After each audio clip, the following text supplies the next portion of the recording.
Chapter 313. The Ancient Deities. Audrey was about to apply for a private exchange when she suddenly discovered one thing. The world, who was seated at the other end of the long bronze table, didn't show any interest in the acting method at all. He didn't even have the urge to ask about it. Does he already know about the acting method? Or did he consult Mr. Fool privately? Audrey mumbled to herself, still cautiously asking for a private meeting. Then, looking at Furs, she said in a measured voice, in both her choice of words and pronunciation, "Our attitude towards potions isn't about grasping them, but rather it's about digesting them.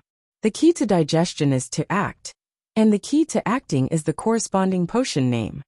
"Why?" blurted Furs. After a moment of deliberation, she added another question. "Then, how should one act?"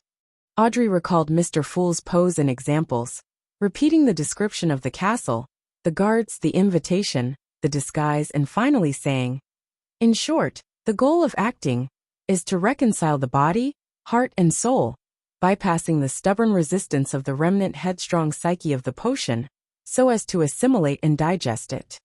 As a fiction writer, Furs had a strong imagination.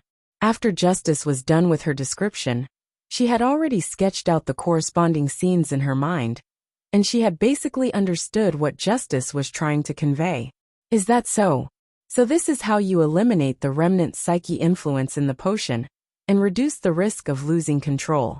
The more I think about it, the more I feel that this is possible." The bewilderment in her mind gradually lessened, and the feeling of surprise slowly filled her heart. Finally, she asked for confirmation. "Was this taught by Mr. Fool?"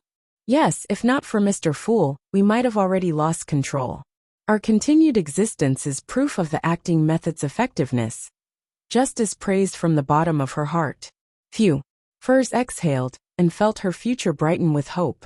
Could this be the fortuitous encounters described in all kinds of novels? This feels so good. However, I shouldn't be careless. Mr. Fool might be a malicious, evil god with deep secrets. Furs reminded herself. Immediately, she began to think about an even more important question: how to act as an apprentice. Just from the word alone, apprentice means that one's skills are not mature enough in various aspects. Does this mean that one should still accept guidance and focus on studying? One shouldn't flaunt one's superiority and be arrogant, and one has to understand the insignificance of their own strength? Furs quickly let her thoughts wander, and didn't realize that the environment for individual communication had been discontinued. At that moment, the son, Derek, looked around silently, gritted his teeth and said, "I want to know which 7 gods you are talking about, and the general situation regarding them." He couldn't help but ask this question that had been plaguing his mind for a long time. "I know that." Audrey almost failed to react at first, but she quickly figured out what the son was asking and raised her right hand slightly. At the same time, the Hanged Man and the world also indicated that they could answer. "What are they doing?" Furs looked on blankly, trying to remember what had just happened. After a moment, she remembered the son's question. She then began ruminating over the implied meaning behind his words. It can't be. He actually doesn't know about the 7 gods. Where did he come from? Furs looked at Mr. Sun, who was just a teenager. In the northern continent, other than insensible children, there wasn't anyone who didn't know of the 7 orthodox deities. Even the poor who struggled to survive, and the tramps were no exception. To them, the occasional free food offered by the cathedrals was so tempting that the workhouse was a flame of despair. People from the southern continent's colonies? However, there's no need for him to ask such a simple question. Just find a cathedral and ask a pastor or a priest to preach a sermon, and you'll be able to figure out the relevant content. Where does the son actually live? What a freak. Furs looked from side to side while mumbling to herself, but Miss Justice, Mr. Hanged Man, and Mr. World weren't surprised. At that moment, the Fogimmer's Klein saw that there were 3 people eager to answer. He smiled and said, "Mr. Sun, who do you want to trade with? What are you willing to pay?" The son Derek pursed his lips and thought for a few seconds. "I'll trade with each of them individually. Only then can I obtain the most comprehensive information." In the harsh environment of the City of Silver, Derek had matured quite a bit from his previous patrols and clearance operations. He paused for a moment before requesting, "The reward is that you can ask me a question, the kind that I can answer." "I agree. I'm very interested in the City of Silver." Audrey smiled faintly without any hesitation. "City of Silver? Where is this place? Why haven't I heard of it?" Furs looked around blankly, feeling completely at a loss as to what they were talking about. Audrey glanced at her and kindly explained, "Mr. Sun is neither in the northern or southern continent, nor is he on an island in the ocean. The City of Silver is located outside of our understanding, or you can say he is beyond the limits of our exploratory efforts." "Are you kidding me?" Furs subconsciously had this thought. However, with that thought, based on the Sun's performance, and the fact that it was impossible that the others were ganging up to cheat her, Furs quickly accepted Audrey's explanation. "This secret gathering is even more incredible than I thought. Mr. Fool is more powerful than I thought." Furs exhaled silently and sighed with emotion. Audrey vaguely read her thoughts, and for a moment she was tempted to flaunt about how the deaths of Rear Admiral Kalangos, Intis Ambassador Bakerland, and the swindler Lenevis was a result of the Tarot Club. What a pity! If Furs were to learn of these three things, she would immediately associate Audrey with justice. "I have to keep it a secret. Audrey, even if it's hard on you, you have to keep this a secret." Audrey suddenly took a deep breath. Since she didn't know much about the City of Silver, she didn't know what to ask. Furs didn't participate in the following transaction, and chose to spectate from the sidelines. As for the hanged man in the world, they successively agreed to the Sun's request. The happiest of all was Klein, for this meant that he reaped thrice the rewards. During individual communications, the Fool could hear the conversation. Klein obviously didn't have any plans of insulating himself. "Son, you sure are simple." He laughed in his heart. As there was a lot of information about the seven gods, justice, the hanged man, and the world could only write what they thought was important. After a while, they each passed on their descriptions to the Sun. Derek quickly scanned through the information, and his eyes stopped on a few lines. In addition to the Lord who created everything, the oldest gods are the eternal blazing sun, the Lord of storms, the God of knowledge and wisdom. Those churches were the oldest churches. Why haven't I heard of any of these? I've never heard of any of these gods. I feel like there's something very important hidden here. Derek knew that each Tarot Club gathering had a time limit, so he hastily ended his review, intending to go back and pray to Mr. Fool for help in awakening his memories. Then, the first one to raise a question was Justice. Due to the serial murder, she was interested in the devil sequence, so she imitated Mr. World and asked the appropriate questions. Derek answered with verve and added something. In the corresponding sequence 7, a Beyonder of the Abyss pathway can effectively interfere with divination and spirit channeling. A devil's powers sure are terrifying. I wonder if my sequence 7 psychiatrist will result in a qualitative change. Or would I need to be sequence 6? Audrey felt a little apprehensive from what she heard. The second question came from the hanged man. He seemed to have considered this question for a long time. Looking at the Sun, he opened his mouth and said in a deep voice, "I want to know the creation myth of the City of Silver."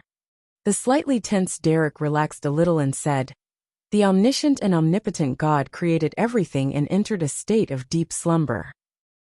The giant king Ormer, the dragon of imagination Anquelt, the elf king Siniathram, the vampire ancestor Lilith, the devil monarch Farbody, the phoenix ancestor Gregrace, the mutated king Kfaster, and the king of demonic wolves, Phlegria split the remnant powers of authority, becoming lords of the sky, land and ocean. They ruled over reality, the spirit world, and the astral world. They were deities who ruled over various races, and were truly deities, the ancient gods." Phlegria. Klein, who was listening, suddenly noticed a familiar word. Whenever he advanced, or when his condition was unstable, or when he came into contact with the remnant influence of the Antigonus family's diary, he would always hear some illusory, incomprehensible raving coming from somewhere. Hornacis. Phlegria. Hornacis. Phlegria. Hornacis. Phlegria. Klein had known for a long time that Hornacis was referring to the mountain range where the ruins of the nation of the Evernight was, but he had never known what the word Phlegria meant. And now, for the first time, he heard Phlegria coming out of someone else's mouth. King of demonic wolves and ancient deity. But why was he involved with the Hornaces mountain range? Klein maintained his unperturbed position as he quietly listened to Derek's recount. Some of them perished in the battle among themselves, while others were stripped of their power after the awakening of the Lord that created everything, the omnipotent and omniscient God. The first part is the creation myth, and the second part is about the City of Silver's true history. Alger wanted to know more, but as the son was unwilling to say more, he could only stop in time and turn his attention to thinking. The king of demonic wolves, Phlegria, had left the stage of history in the second epoch, in the dark epoch long before the cataclysm. As he pondered, Klein manipulated the world to ask a question. What he had wanted to ask was which sequence allowed a Beyonder to freely switch between the body and the spirit, just as Miss Sharon did. If the son wasn't aware of the answer, he could consider something else. But now, he had something more important to know about. So he hoarsely said, "Everything about the king of demonic wolves, Phlegria." The son, Derek, looked at Mr. World in astonishment and frowned. "I don't know much about this ancient deity. He's also known as the Annihilation Demonic Wolf and the Evernight Demonic Wolf." Evernight Demonic Wolf. Evernight. Klein slightly narrowed his eyes. Chapter 314. Possible. The nation of the Evernight, at the peak of the Hornaces mountain range, believed in the ruler of the Evernight, the mother of the sky. Is there some connection between that and the Evernight Demonic Wolf, Phlegria? The illusory ravings I hear are actually Hornaces. Phlegria.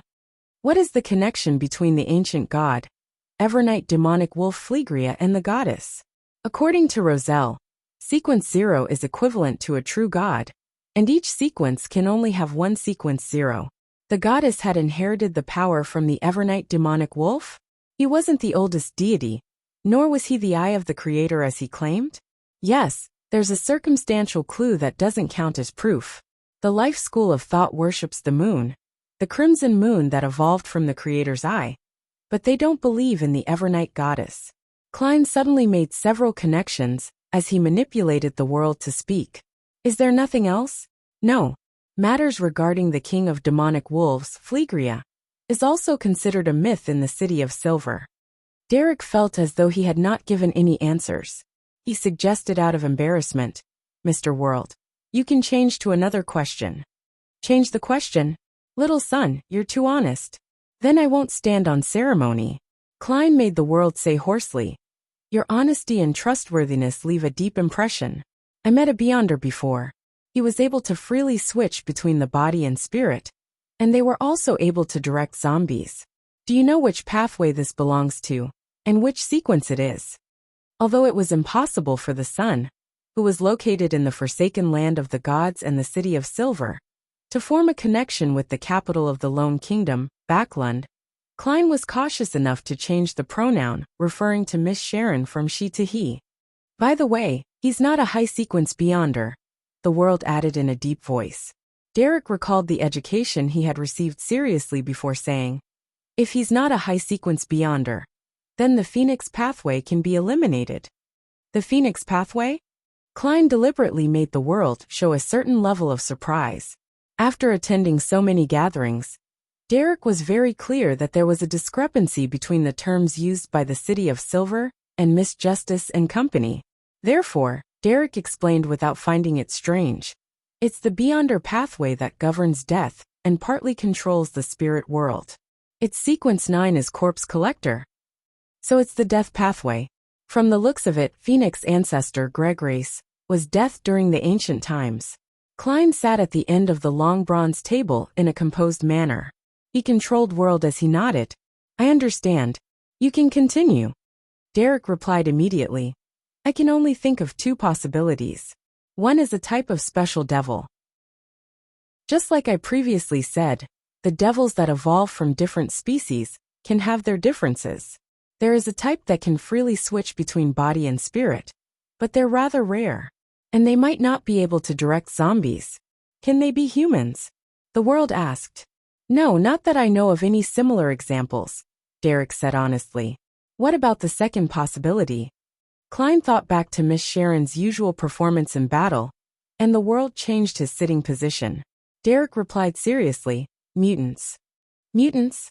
Isn't that referring to monsters? The world asked hoarsely. Klein clearly remembered that Mr. Isaac had mentioned that the term mutant was the general term for humans that were put under a curse. Due to the different curses, mutants transformed into different races. They were usually the same as humans, but their hearts were always filled with a suppressed, twisted desire in their hearts. Their desires erupted when they came into contact with a certain scene or object, turning into monsters. They would then succumb to their desires for blood and bloodshed. Every time they unleashed their desires, they would become slightly more merciless and apathetic. Finally, they would lose all their positive feelings that are expected of a human. The most common mutant was the werewolf. Derek nodded frankly and said, "That's right. Mutants are the various kinds of monsters that evolve from humans due to the negative effects of certain Beyonder characteristics. It's not a curse, but the negative impact of some Beyonder characteristic." Sitting upright in the thick gray fog, Klein found this to be different from what Mr. Isaac had described. Is this the understanding of mutants from before the cataclysm? General knowledge in the City of Silver is quite precious to the Beyonders of the northern and southern continents. Klein became increasingly aware of the special nature of the forsaken land of the gods. At this moment, Derek continued, the characteristics which mutants possess happen to form a Beyonder pathway. Therefore, ordinary people can turn into mutants by consuming potions as well. A mutant pathway? Which pathway is this referring to? What is the name of the corresponding sequence 9? Klein asked curiously through the world. Derek ignored the first few questions, treating them as a necessary supplement. In the City of Silver, the corresponding sequence 9 is called prisoner. The mind is the prisoner of the body, and the body is the prisoner of the world. This refers to the madness that is restrained and the desire that is oppressed. Prisoner? This pathway is held by the Rose School of Thought. They're famous for their bloody sacrifices and worship of the so-called chained god. Miss Sharon doesn't look like such a cold-blooded, indiscriminate person. Wait a minute. Merrick was apparently being pursued by some faction. Were he and Miss Sharon traitors of the Rose School of Thought? Their betrayal was because they didn't want to turn into crazy heretics? Klein speculated as he made the world say, I'm very satisfied with your answer. Transaction complete. Following that, a few members shared their experiences and news. As for Klein, he ended the tarot gathering just before his spirituality was exhausted. When the area above the gray fog returned to its peaceful state, even the fake world was gone. He then started to travel back and forth between the real world and the mysterious space, bringing the master key to the ancient palace. Although I deduced from Roselle's diary that there is a high probability that there isn't a sequence 0 for the apprentice pathway, I can't be rash. If there is a sequence 1 or 2, they might be able to counterattack effectively across space. And what if there really is a sequence 0? I shouldn't gamble with my life. After Klein recovered, he wrote a divination statement. Its origin. Next, he held the master key in his hand, so as not to misdirect the moniker it. Leaning back in his chair, Klein chanted the divination statement and gradually fell asleep. In the gray haze of the shattered world, he saw a bronze lamp rack with many flickering candles. Around the lamp rack was what seemed to be a secret room, devoid of any external light. There were long tables, black iron pots, glass jars, brown-colored notebooks, and other items. A young man wearing a classic black robe stood in front of the long table, staring at the potion in his hand. Ancestors, I am about to embark on the path of extraordinariness. I will definitely reproduce the illustrious glory of the Abraham family. He mumbled to himself and drank the potion. The muscles on his face contorted in pain. Suddenly, he cried out miserably and fell to the ground. He squirmed continuously, strangling himself. After a few seconds, he tore off his clothes, stripped off his skin, and turned into a monster covered in blood. Boom! His flesh exploded, and each piece of flesh seemed to possess a life of its own as they continued to crawl in every direction, leaving behind signs of corrosion. In the end, they were unable to leave the secret chamber and gradually calmed down. The specks of light gathered together and combined together with a broken finger, forming an ancient and simple-looking brass-colored key. At the same time, Klein saw a silver pocket watch inlaid with diamonds among the tattered clothes. After the dream ended, he opened his eyes and looked forward. He said with a sigh, seriously, he said he wanted to restore the glory of the Abraham family. But he failed at the first step. It's risky even at sequence 9. The Abraham family was a powerful aristocratic family of the Tudor dynasty during the Fourth Epoch. It was said that they held the beyonder pathway of apprentice, but it was very likely that it was incomplete. Klein recalled the scene he had just seen. He tapped his fingers on the edge of the table and muttered to himself. He spoke in the Lone language. I can't tell where his accent is from. It was during the last 10 years, since it became popular to embed pure diamonds into pocket watches. Perhaps I should visit the Harvest Church when I have the time and ask Father Yutravsky where he got his master key from. Perhaps I can find some clues. Just as Klein was about to leave the fog, the illusory star that symbolized the magician began to swell and contract. Furs was requesting a sacrificial ritual. Furs usually wouldn't have carried so much cash on her, but she had been planning to attend a beyonder gathering. So she had left £500 to see if she could buy what she wanted. Who knew that the corresponding gathering had been cancelled because of the circumstances? Now she could use it to pay for the apothecary formula and the acting method. A total of £430. Seeing the screen of light appear and seeing the paper money disappear, it took Furs a few seconds to react. She sincerely thanked Mr. Fool. I shall sell the apothecary formula to Viscount Glaint for £300. I can't be too greedy, or else this will ruin our long-term partnership. As for Miss Audrey, I'll ignore her for the time being. She has hopes of coming into contact with the psychology alchemists and obtaining the corresponding formula directly. If there's really no hope with that, I'll try purchasing it from the tarot gathering. Sigh. I have to see if the acting method is effective. If it is, then I have to consider how to pray to Mr. Fool. Oh, Zio is such a fool. She has always been acting as an arbiter, and had unknowingly fulfilled the requirements of the acting method. Furs began thinking of the future. When he received the £430, Klein also received a prayer from Miss Justice. She said that if Mr. Fool's adorer no longer needed cash, she could promise to exchange the £200 for Roselle's diary entries to make sure that Mr. Fool was satisfied. I'm satisfied. I'm only a few dozen pounds short of £1,000. Klein declined Miss Justice's offer. Then, he busily helped the son awaken his memories regarding the 7 gods. After doing all this, Klein returned to the real world in exhaustion. He drew the curtains open and started going through the dossier with the information regarding the serial murders, searching for the animal that might have existed. Chapter 315. Return to Harvest Church City of Silver, in a cramped room. Derek Berg was sitting by his bedside, quietly recalling the information regarding the 7 gods that he had received. The names of the deities that he had never heard of, and the vague ancient myths all indicated to him that there was a new world outside, which was completely different from the City of Silver. Is that a piece of land that hasn't been forsaken by the gods? Or perhaps it's a land that is protected by new gods? Derek sat in the dark motionlessly. Lightning flashed from time to time outside the window, bringing with it intense light.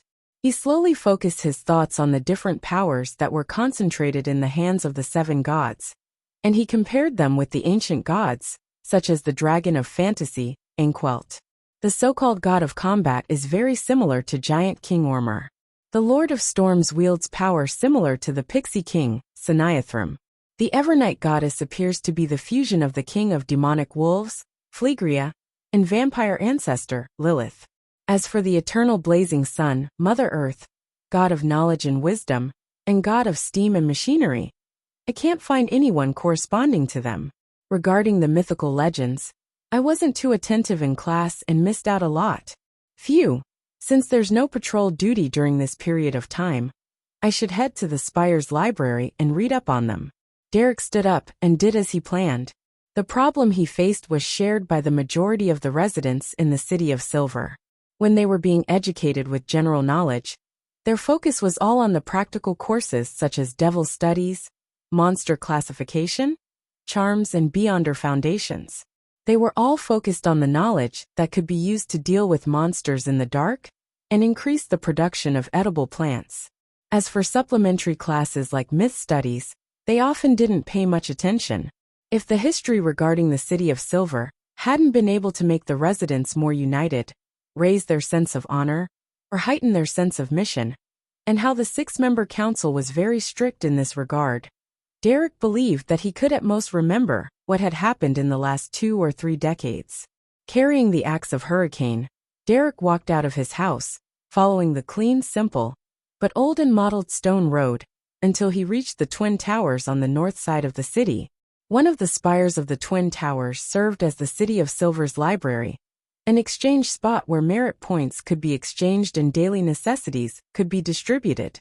The dome was where the six-member council resided, and was rumored to contain a mystical item which had sustained the City of Silver for more than 2,000 years, as well as a repository for formulas and ingredients.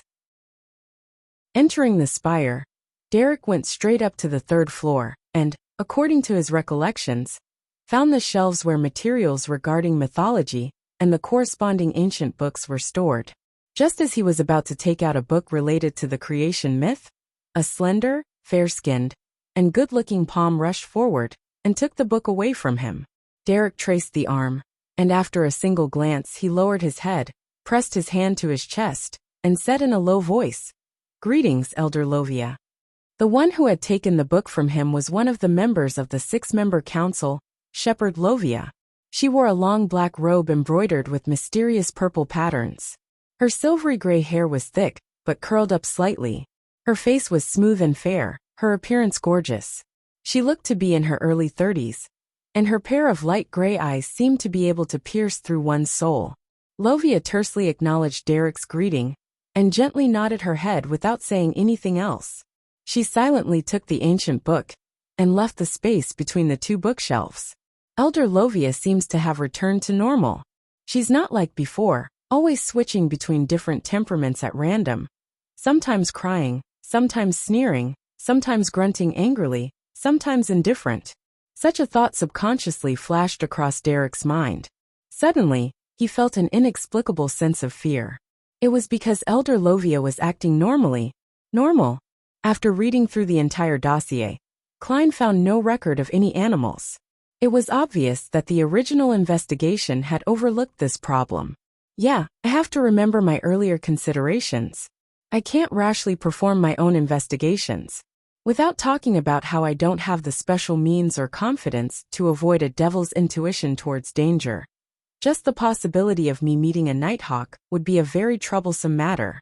My goal is to always take an auxiliary role. My job is to analyze the case and suggest conjectures and determine if a clue is authentic.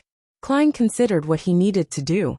After understanding the abilities of a devil, he temporarily didn't dare to hand over the matter of investigating whether or not the previous suspects had pets to Stewart. That would have a high chance of injuring Stewart. It's only in the preliminary stage of investigations, without any direction. It's likely Stewart wouldn't encounter any problems. A devil isn't like those bunch of lunatics from the Aurora Order. He wouldn't proactively expose himself. Tomorrow or the day after, Stewart will definitely hand in a report. Perhaps there might be clues that others might not be able to detect. Klein stood up and stuffed his hands into his pockets as he paced around the activity room. Now his dilemma was on how to get the main investigation body to include animals under their radar. I definitely can't mention it directly, as that would attract the suspicion of others. It would be the same if I attempted to guide them in the dark.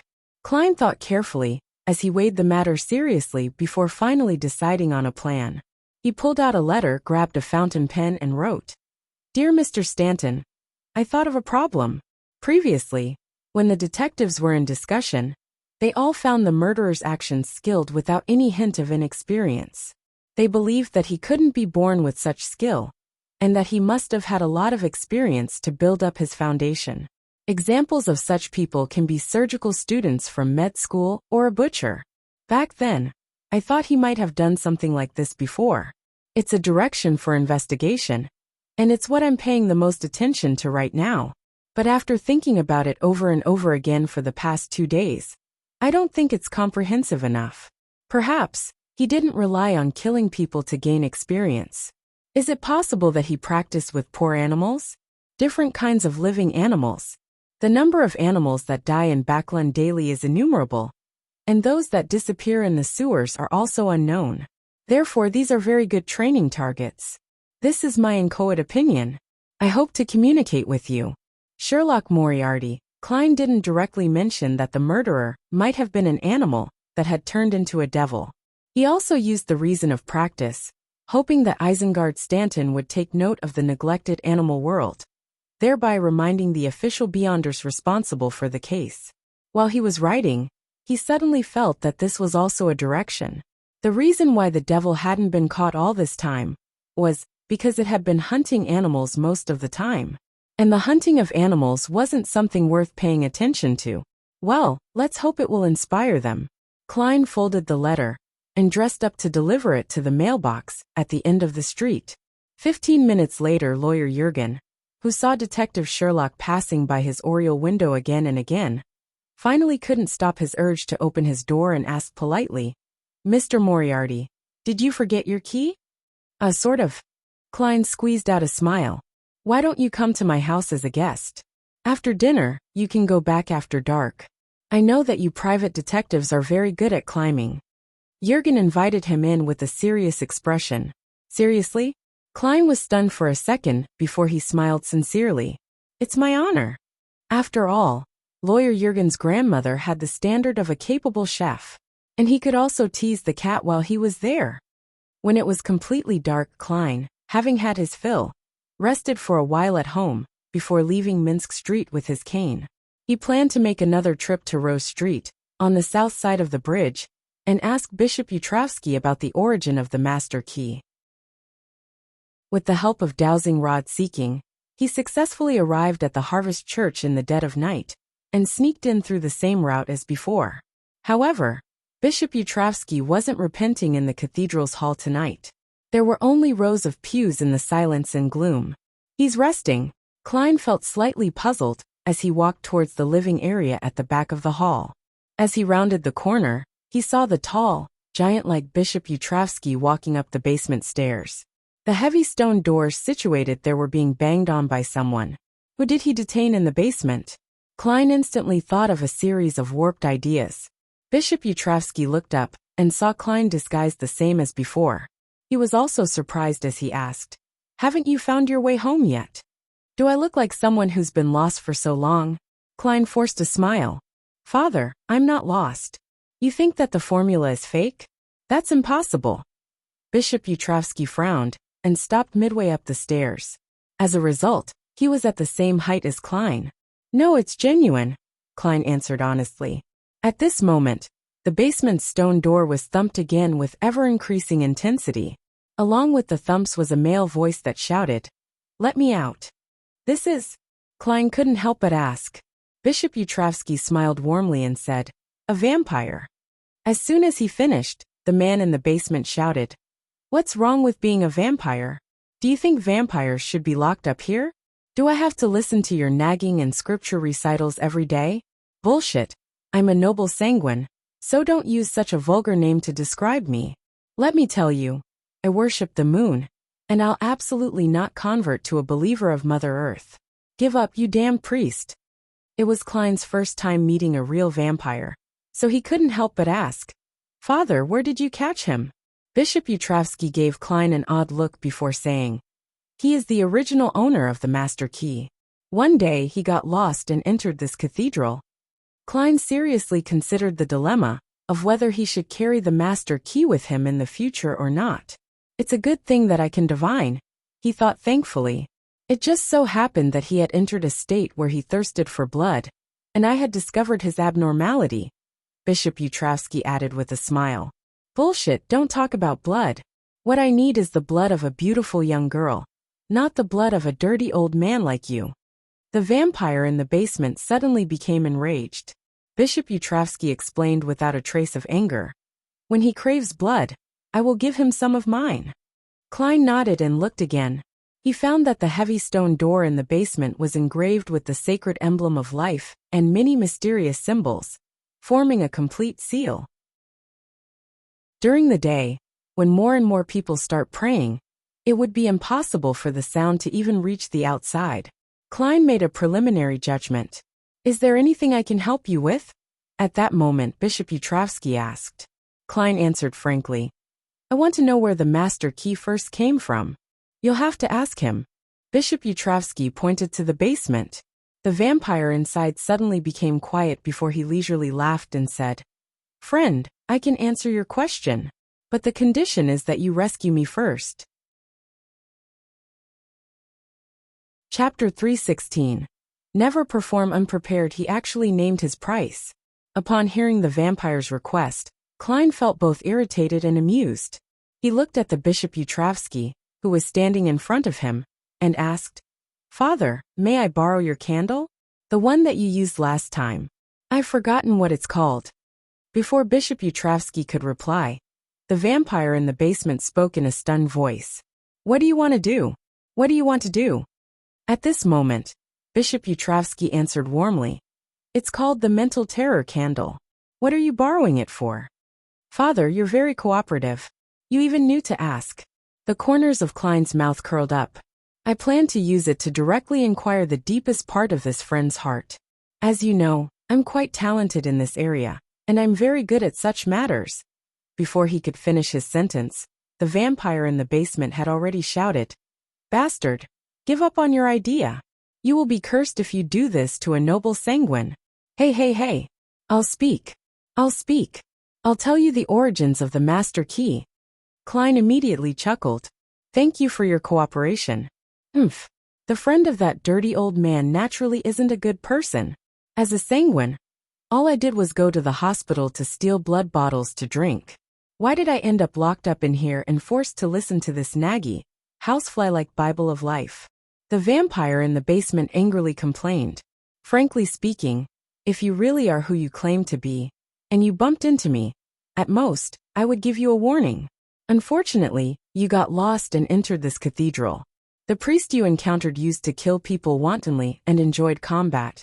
But he's now pious and repentant. You can only blame your poor luck.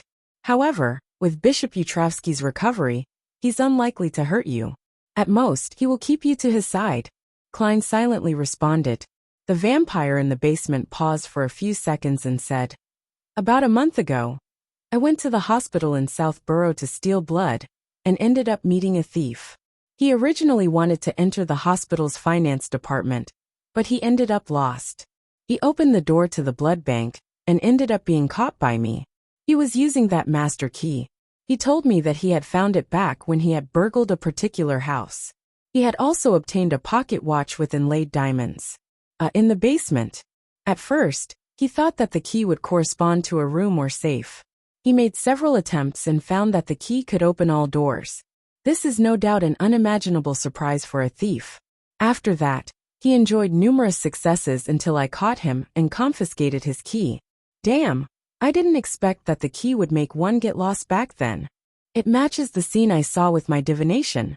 However, is there a curse on the master key? The previous owner was detained because he got lost, and the owner before that was caught red-handed because he got lost. Perhaps I should really throw it into the space above the gray fog, and take it out when I need it. But that will be a lot more troublesome, and might cause delays to certain matters.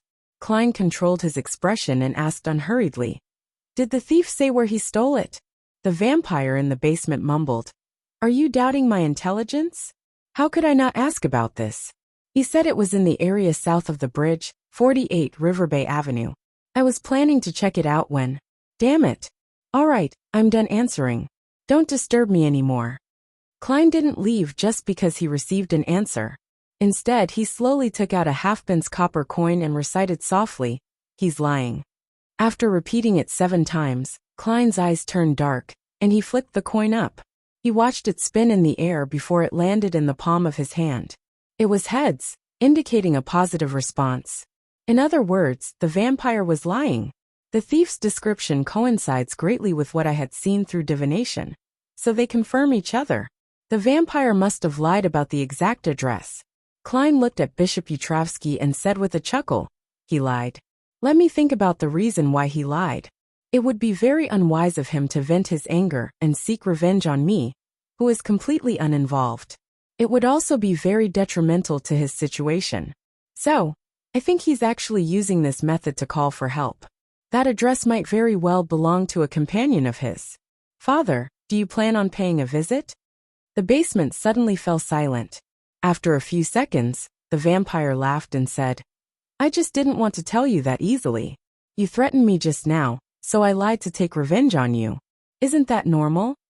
I can hear how forceful you are at trying to calm yourself down." Klein smiled and said, "Then what's the real answer? If you continue lying, I don't mind sending this address to the 3 churches. I'll just say that it has something to do with the recent serial murders." "Humans are really vicious." The vampire sighed through gritted teeth. "The area south of the bridge, 32 Verdi Street." Klein tossed the coin again and got the result that the vampire wasn't lying. It seems like vampires don't have the ability to interfere with divination. I should confirm it above the gray fog when I'm back. Klein pressed his hand to his chest, faced the heavy stone door and bowed. "Thank you for your cooperation." "Oomph," the vampire in the basement snappily replied. As Klein turned to leave, the vampire suddenly shouted, "Remember that my name is Emlyn White. Remember, my name is Emlyn White. Why do I have to remember your name? It's not like I'm going to save you." Without preparation, and without a home-ground advantage, I'm no match for Father Yutravsky, and he has the mystical item to transfuse blood. Could it be that this vampire's companion will offer a bounty, and he wishes for me to sell this information? Klein was surprised for a moment, before he walked out of the Harvest Church without a word. After finding a secluded place, he undid the spirit pendulum wound around his left wrist, and started to divine if he should visit 32 Verdi Street at that very moment. The answer he got was that there was some danger, but it wasn't too high. There is certain danger. Where's the danger? What kind of danger would it be? Klein carefully analyzed the situation, suspecting that the apprentice who died from losing control had turned into a ghost-type monster due to its intense grievance.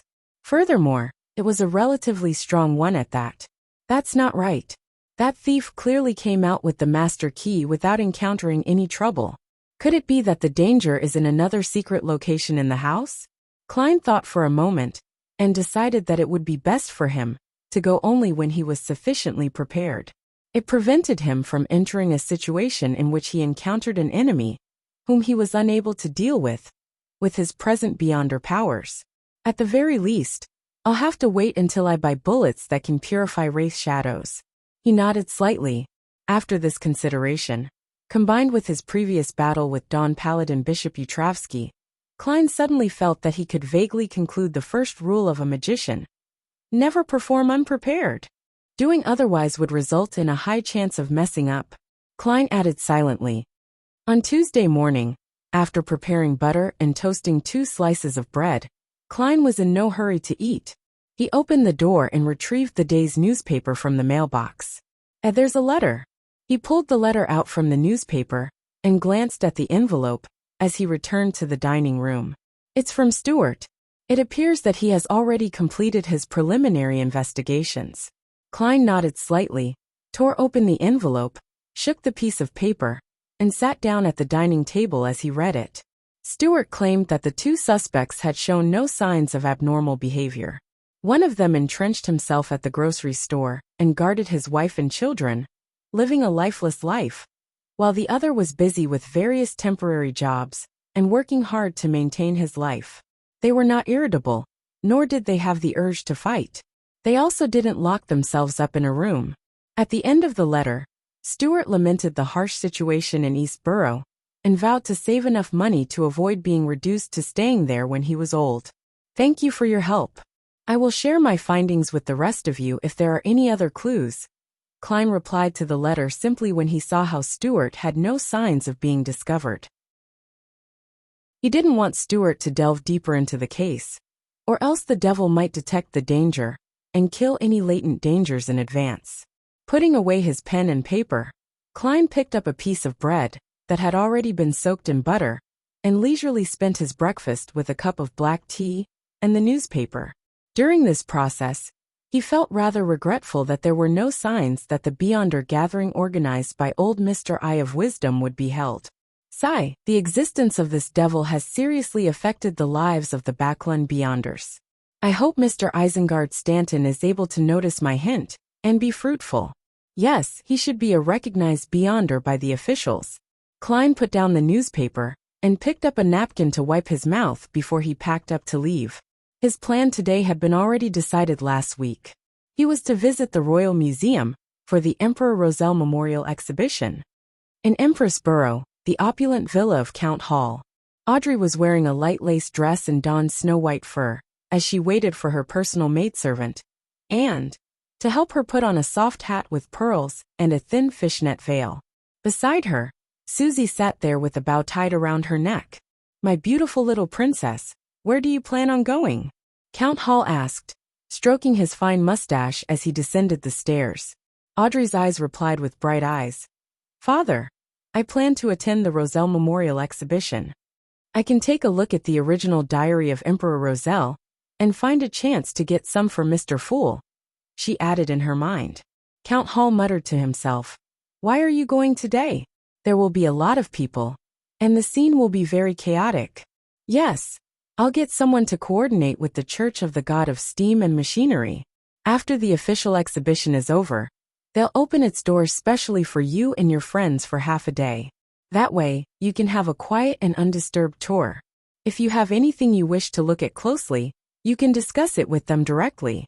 In that the case, that seems even better. I can directly look through the diaries in this exhibition." Audrey lifted her skirt and curtsied. "Thank you, handsome Count Hall." Chapter 317. Roselle Memorial Exhibition, West Borough, 2 Kings Avenue, Royal Museum. Although it wasn't a weekend, there was a long line at the door when Klein arrived. According to the descriptions in the newspapers and magazines, he knew that the world's middle class had fewer ways of entertaining themselves. Other than reading newspapers, reading novels, listening to opera concerts, playing tennis and squash, enjoying plays, and holding or attending banquets, there were only 3 options: going to a park, going to an exhibition, and going on vacation. Due to Emperor Roselle's influence, annual vacations were already common phenomena. At 9 o'clock sharp, Klein, who was wearing a silk top hat, a black cane, and a long double-breasted frock coat, followed the people in front of him and entered the museum. There was a split here, and the different guides led a number of visitors down different passages. Klein and nearly 20 people followed a good-looking woman and listened to her introduction of Roselle's life. This was of zero value to Klein, who was half a historian, so he was so bored that he began confirming the location of his wallet. Since his wealth had soared to £952, just a step away from £1,000, his wallet could no longer hold so much cash, and he could only carry some of it selectively. As for the rest, Klein didn't feel at ease to just leave them at home without protection, so he threw them all above the gray fog. As they walked, they entered the first exhibition hall. The female guide excitedly said, "Ladies and gentlemen, these are the daily necessities of Emperor Roselle. Look, that's his velvet quilt. And that's the golden glassware he used to drink his wine. That's the toilet he used, the first toilet in the modern sense. Even a toilet he had used before is being exhibited." Klein suddenly felt some sympathy for Roselle. Then, he looked at the toilet with a flushing system behind the glass wall, and saw that it was shimmering with golden light. It seemed to have a layer of gold foil on its surface, and it was engraved with an exaggerated and artistic pattern. How extravagant! Klein no longer sympathized with Roselle. Separated from the toilet by only a glass layer was Roselle's everyday clothing, including cuffs, a shirt with pleats at the collar, and so on. It was obvious that the female guide was rather impressed by Intis's dress culture. After the Daily Necessities exhibition hall, there was a display of the original versions of the important documents which Roselle had issued, including the Civil Code and other extremely valuable historical relics.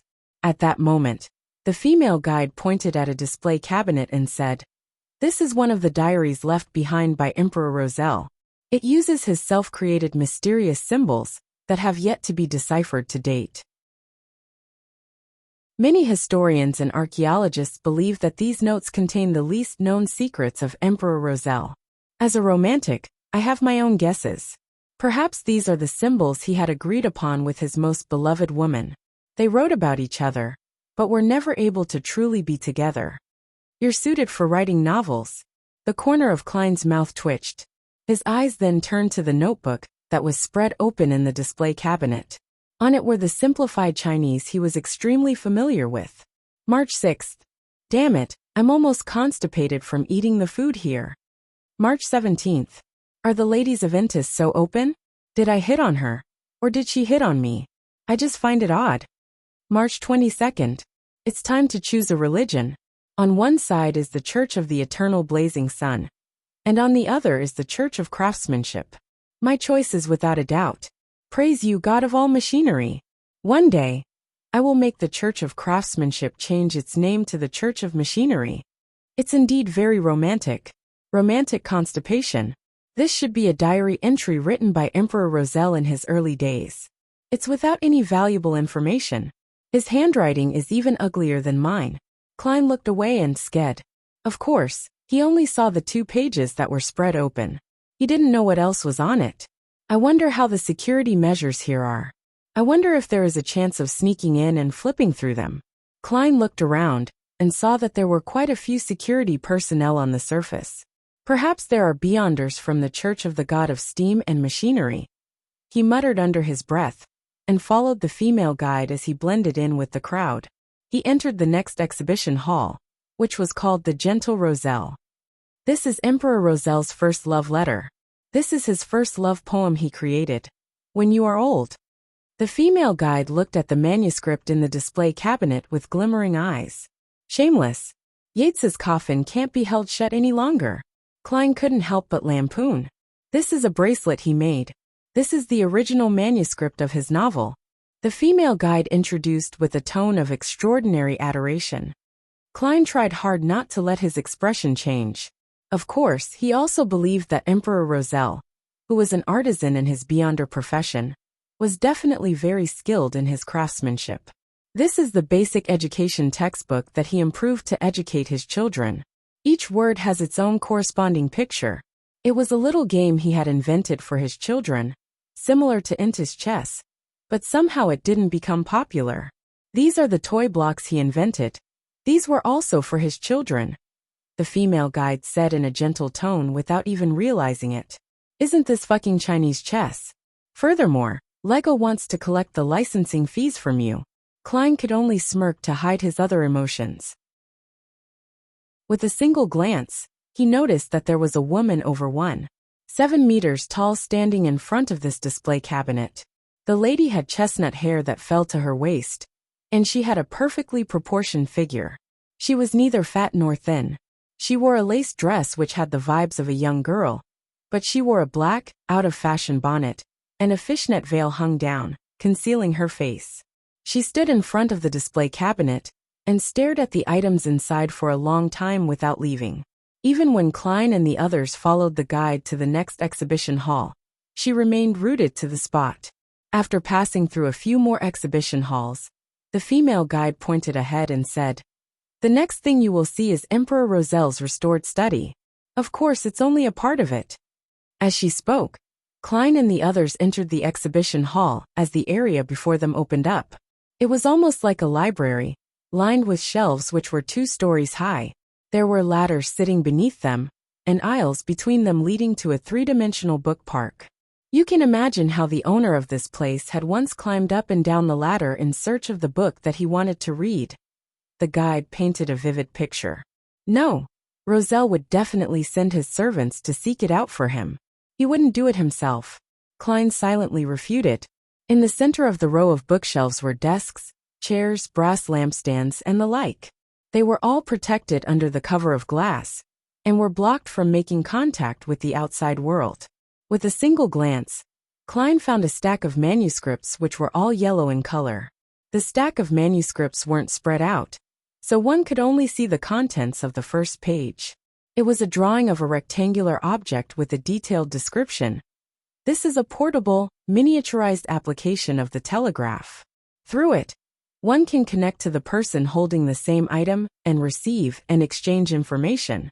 You can even converse with them directly. This requires better positioning. I think we can boldly cast our sights to the sky. There are no obstructions in the sky, and it would allow for better transmission of signals. Emperor, you aren't even letting go of a cell phone. Klein couldn't help but facepalm. At that moment, the guide introduced the stack of manuscripts. These record the wonderful ideas of Emperor Roselle. They record inventions which he was unable to turn into reality in time. They record the glory of what our human civilization is capable of. Klein didn't pay any attention to the flattery, and instead casually sized up the other things. Suddenly, he noticed a bookmark in a hardcover book on the desk. The exposed part of the bookmark depicted a drawing, which was randomly drawn by a child. Emperor Roselle isn't good at drawing. Just as Klein was mocking inwardly, he suddenly thought of something. Roselle had once disguised a card of blasphemy as a bookmark and placed it inside a certain book. Could it be this one? Klein carefully observed for a few seconds, but he didn't find anything amiss. That's right. He had mentioned before that the cards of blasphemy possess anti-divination and anti-prophecy characteristics. Under normal circumstances, there's no way to discover their uniqueness. If it were so easily recognized, the Church of the God of Steam and Machinery would have long taken it away. Klein cast his gaze away and began scrutinizing the other books. He discovered that many of them had a bookmark in them, and all of these bookmarks were of different shapes. He pondered for a moment, and using his clown's ability to control his facial muscles, he curiously asked, "Are these all books that Emperor Roselle has read before?"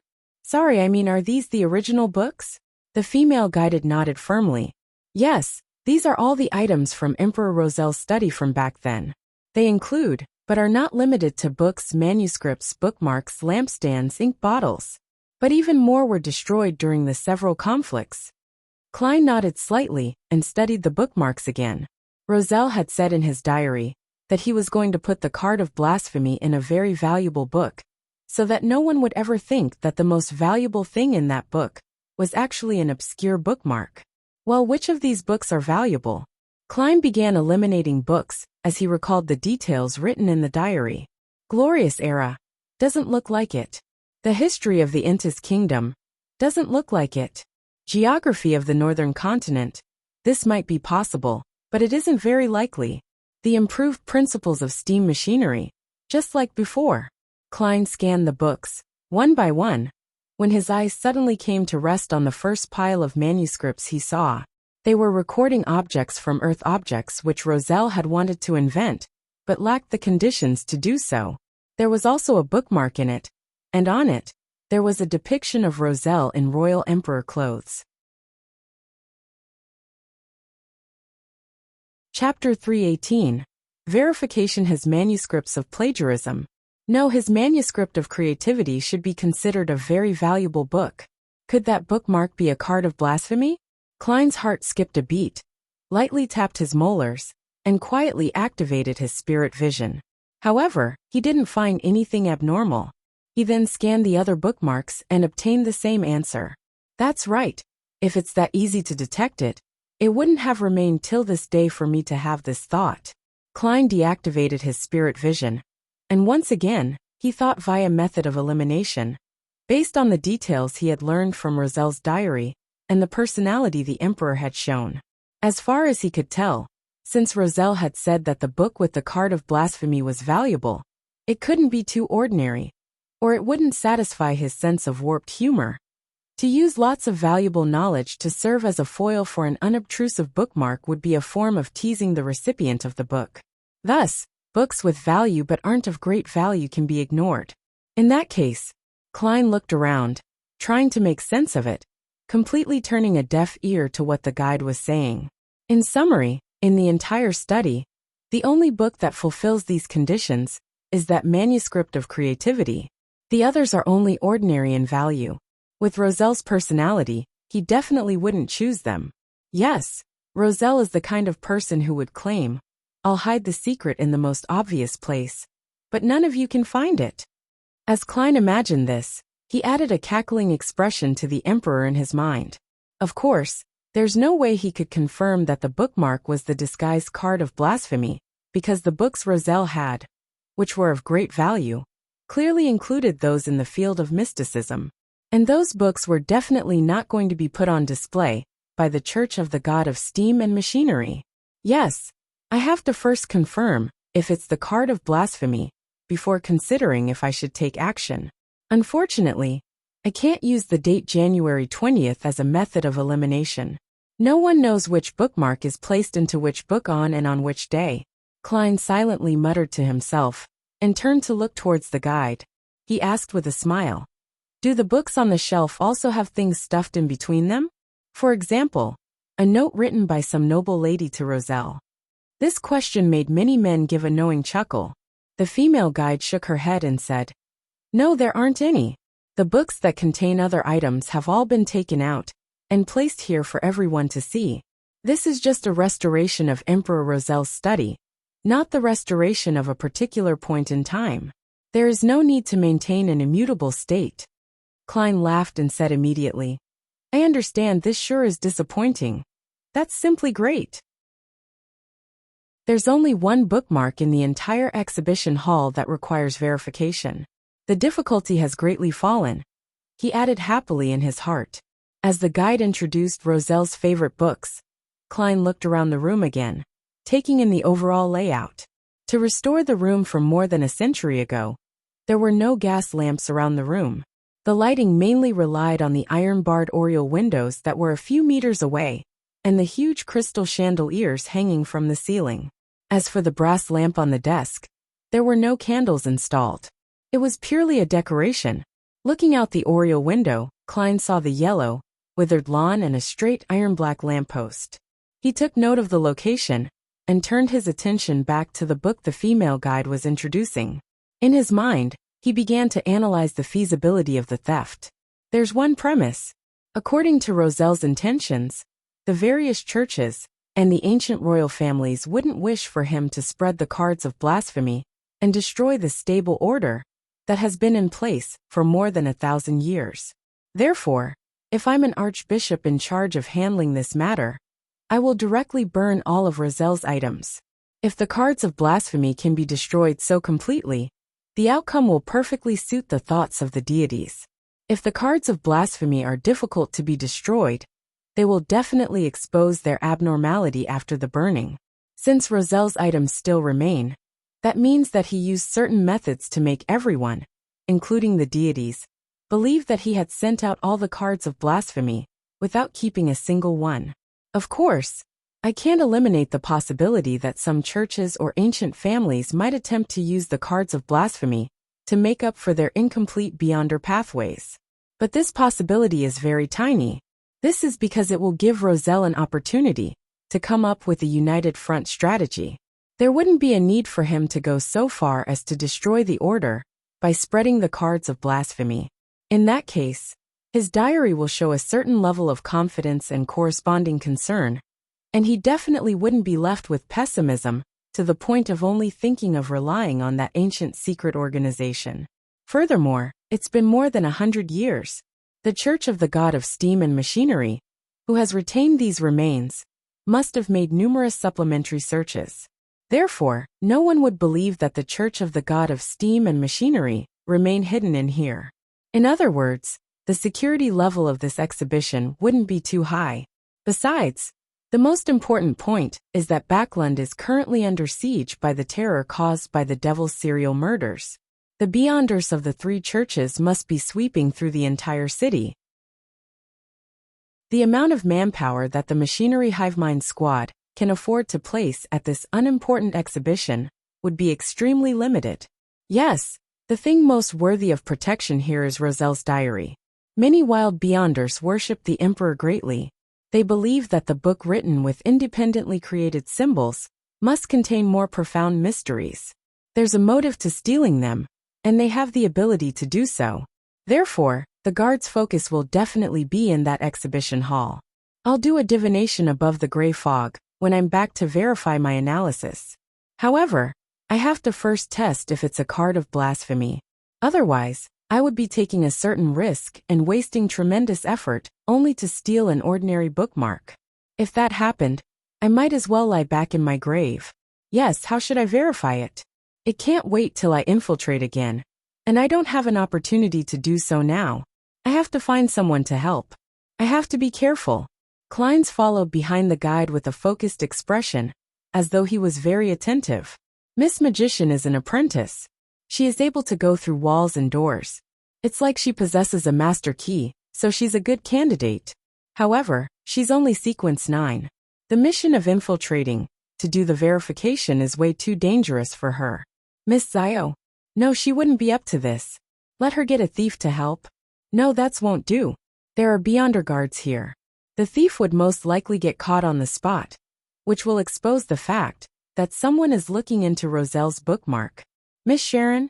She's powerful enough, and her state is suitable for this kind of quest. But the problem is that the card of blasphemy is a divine object that can make most Beyonders willing to kill. I still don't trust her enough. Klein thought, analyzing the helpers he could use. Gradually he had a candidate in mind, Miss Justice. Is it possible for her to use her wealth and power as a noble to touch the bookmark, using her interest as an excuse? There are plenty of opportunities.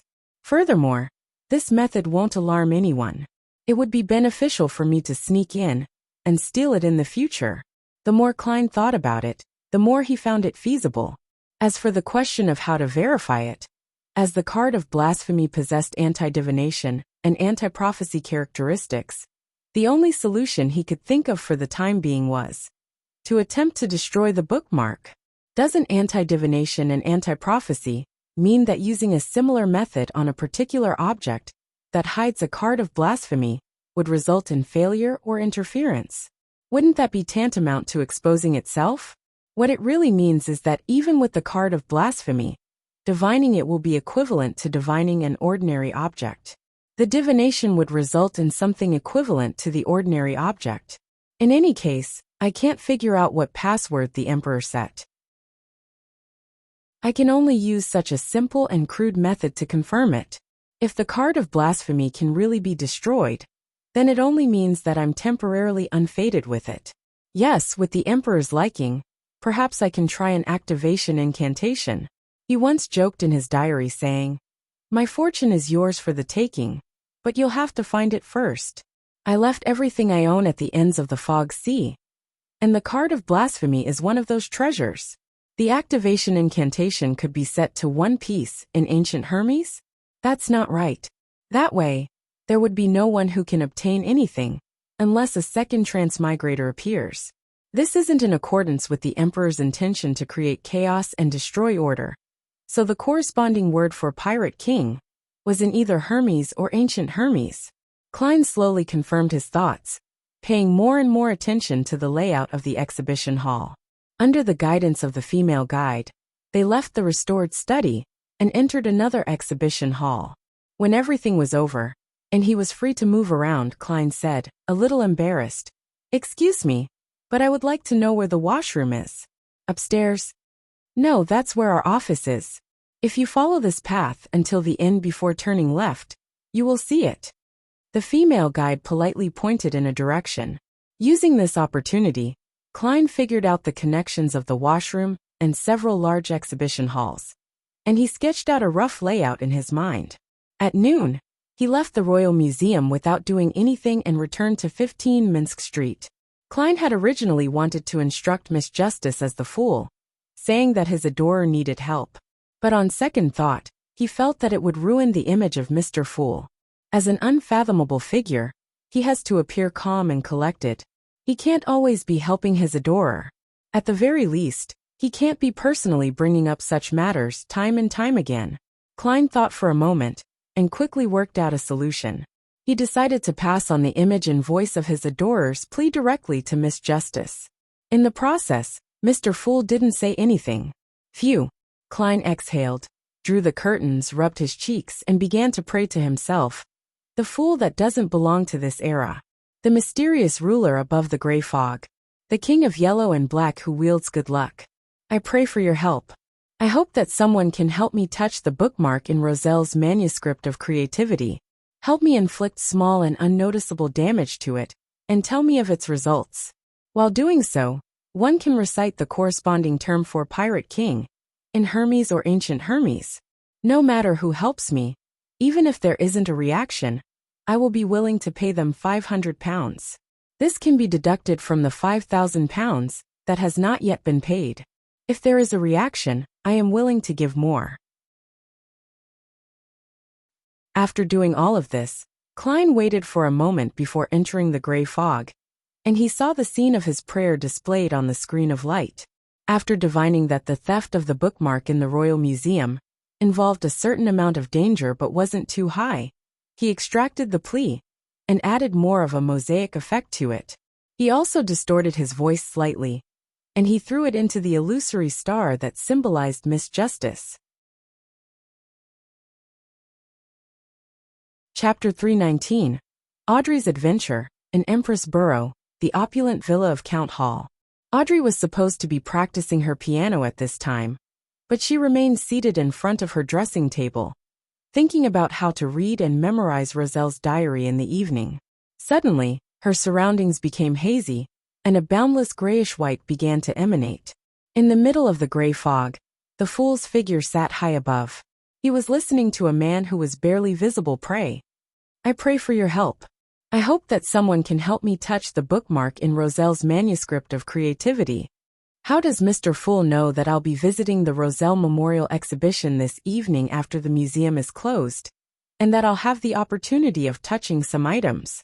Audrey listened in a daze. Although she was amazed, she didn't find it odd. With Mr. Fool's stature and abilities, being aware of such a trivial matter is very easy. As for how he learned of it, there was no need for ordinary beyonders to attempt to comprehend it. Audrey was about to reply when the fool spoke in a low, flat voice.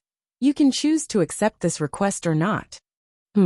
Audrey pondered for 2 seconds and said, Respected Mr. Fool, I can try, but I can't guarantee success. She wasn't really interested in the minimum reward of £500. The reason why she had accepted the mission was that she was curious about the special nature of the bookmark left behind by Emperor Roselle, which was so important to the adorer of Mr. Fool that he offered an uncapped price. Anyway, I was going to look through Roselle's diary today, so it's convenient, Audrey thought. Amidst the fog, the fool nodded slightly and replied with a single word, Okay. When the illusion was completely gone, Audrey turned her gaze to the dressing mirror and seemed to examine herself closely. Feeling both nervous and excited, she began to make plans for the evening operation. I cannot let them notice anything unusual. Even if Mr. Fool's adorer does take any action later, I cannot become a suspect. It's definitely not okay to only touch that bookmark. The moment it's lost, all eyes will be focused on me. Yes, so I need to show equal interest in all the other objects. I cannot let others notice that my main goal is that bookmark. The entire process has to be fluid, nothing sudden, and it has to be reasonable and logical. How should I cause inconspicuous damage? It's just a bookmark. Audrey's eyes swept across the items on her dressing table without focus. Suddenly, her gaze fell on an open jewelry box and focused on a pair of gemstone earrings adorned with fine needles. The corners of her lips curled up, bit by bit, as her eyebrows and eyes slightly curved as she muttered to herself.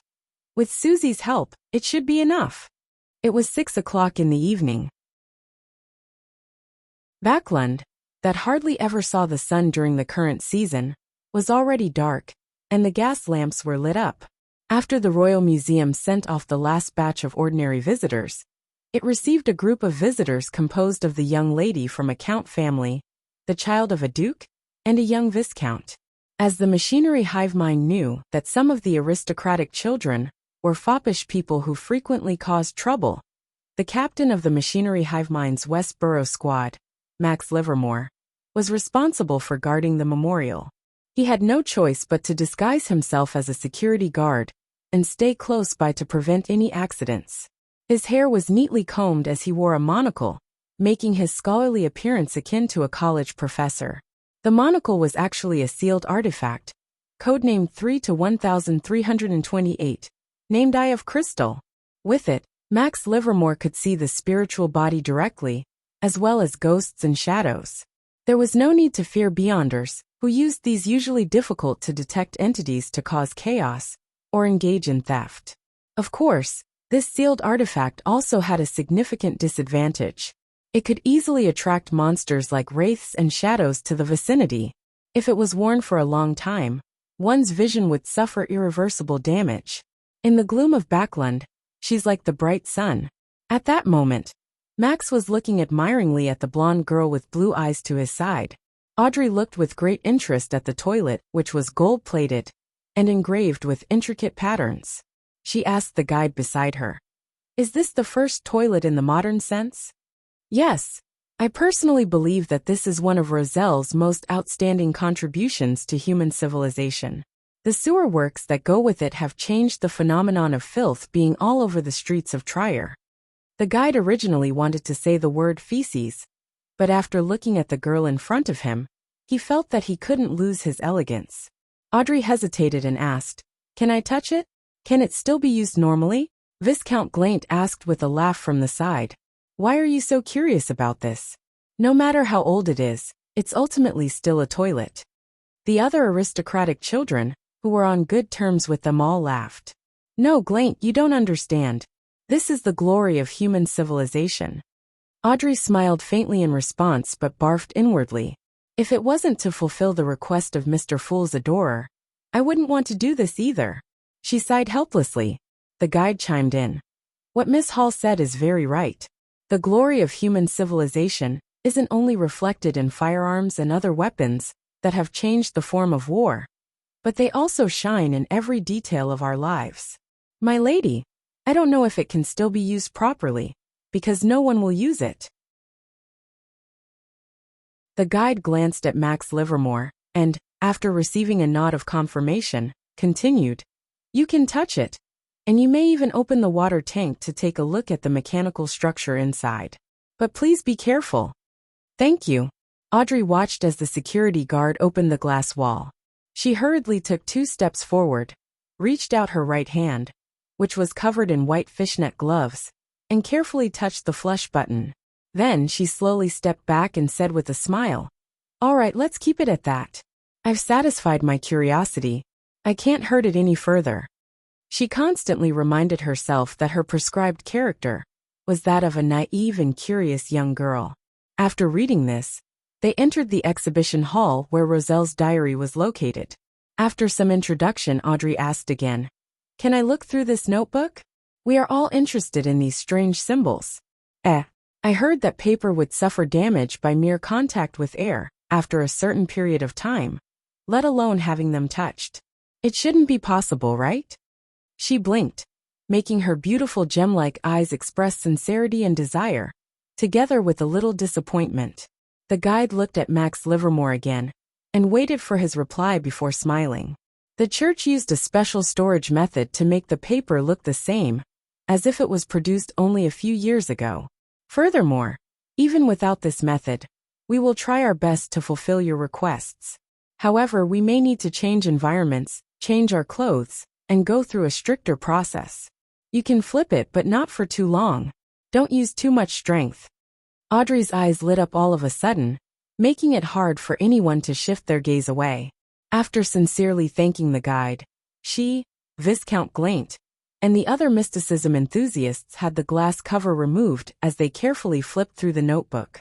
Audrey tried her best to memorize, but due to the complexity of the symbols, her ability to remember them in this short period of time was rather limited. That should be around 2 pages of content. I wonder if there's any way to make a copy of it. Her thoughts wandered as she gave her spot to her peers. In this way, she made a request for a closer look at something in each of the exhibition halls, which was mostly met. After a while they arrived at the restored study. Audrey kept to her previous behavior, and would ask a few questions from time to time, fully displaying her curiosity. When the guide introduced the manuscript of creativity, her eyes lit up and she said, Can I flip through it? I wish to see what the manuscript of the great inventor, Roselle, looks like. I also want to know what wonderful ideas it contains. No problem, beautiful Miss Hall, Honorable Viscount Glaint. You can all have a look through it. If any of you are a devout believer of the church, you can even apply for a copy, the guide replied, according to Max's gesture. As a believer of the goddess, Audrey could only respond with a faint smile. It wasn't convenient for her to make a comment. At the same time, she pretended to lift her hair and touched her right ear with her palm, quietly removing her earring. Immediately, when the glass case that encased the desk was opened, Audrey stepped forward and, holding down the manuscript, casually pulled out the bookmark, before casually flipping a page. At this moment Susie, who had received her hint, suddenly barked in a particular direction. Woof, woof, woof. The crowd's attention was immediately attracted in that direction. Audrey lowered her arm and used the earring in her palm to stab at the bookmark she was holding. While doing so, she chanted the phrase Pirate King in her mind, using Hermes before switching to Ancient Hermes. When the sharp needle-like accessory touched the surface of the bookmark, Audrey suddenly felt an intense and illusory resistance, just as it was about to penetrate the bookmark. An unusual resistance. The resistance disappeared in a flash. The fine needle punctured a tiny hole and nearly pierced through. There really is a reaction. There's really something strange about it. The light in Audrey's eyes glinted. Without daring to try again, she lifted her hand and placed the bookmark on the desk. Then, she looked at Susie and calmly told her maidservant Annie, take her to the bathroom. Yes, milady. Annie hurriedly led Susie out of the room. Ting! Taking this opportunity, Audrey threw the earring in her hand onto the ground. Then she tilted her head and said, I'm sorry, I dropped my earring. Another maid hurried over, picked up the earring, and helped her put it on. The interlude went by in a flash, and everyone's attention returned to the manuscript. After they were pretty much done with it, they saw the security guard, Max Livermore, quickly tuck the bookmark in and closed the glass cover again. Audrey's interest remained as strong as before in the next few exhibition halls. Just like before, she didn't show any abnormalities. It was only when she left the museum and returned home did she find a chance to recite the honorific name of the fool and report the results.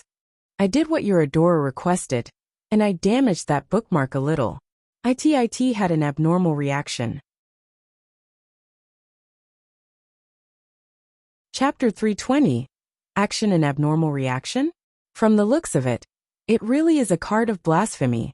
Above the gray fog, Klein, who received the reply, was delighted at first, but he then exclaimed in surprise. Isn't Miss Justice way too efficient? I only entrusted the mission to her this afternoon, and she has already completed the verification by the evening. Furthermore, this is obviously past the closing time of the Royal Museum. A telepathist also definitely lacks infiltration abilities. Her family's influence is probably even greater than I expected. Thankfully, the verification didn't produce any strange phenomena. Otherwise, the only thing that can be done is to allow Miss Justice to act innocent and hand the card over to the higher authorities. And this also means that I'm not fated to have this treasure. There's nothing in this world with 100% certainty. Amidst his thoughts, Klein heard Miss Justice's subsequent question. Mr. Fool, exactly what secret lies in that bookmark? Well, if your adorer is unwilling to give you the answer, just pretend that I didn't ask. Of course, the secret is that it hides a card of blasphemy inside. Klein was overjoyed as he silently sighed. After thinking it over carefully, he decided to wait until he obtained the card of blasphemy before replying to Miss Justice. Otherwise, she might appear too shocked and act strangely, causing his own actions to be negatively affected. Klein was in no hurry to return to the real world. He just sat there in the silent, empty old palace, thinking about when to act and how to do it. Miss Justice has done some damage to that bookmark, so I wonder if someone would later discover the damage. Otherwise, would the bookmark slowly show signs of abnormality and attract attention? Thus, I cannot afford to delay or wait. It would be best if I take action tonight. As all sorts of ideas churned through his mind, Klein gradually came to a decision.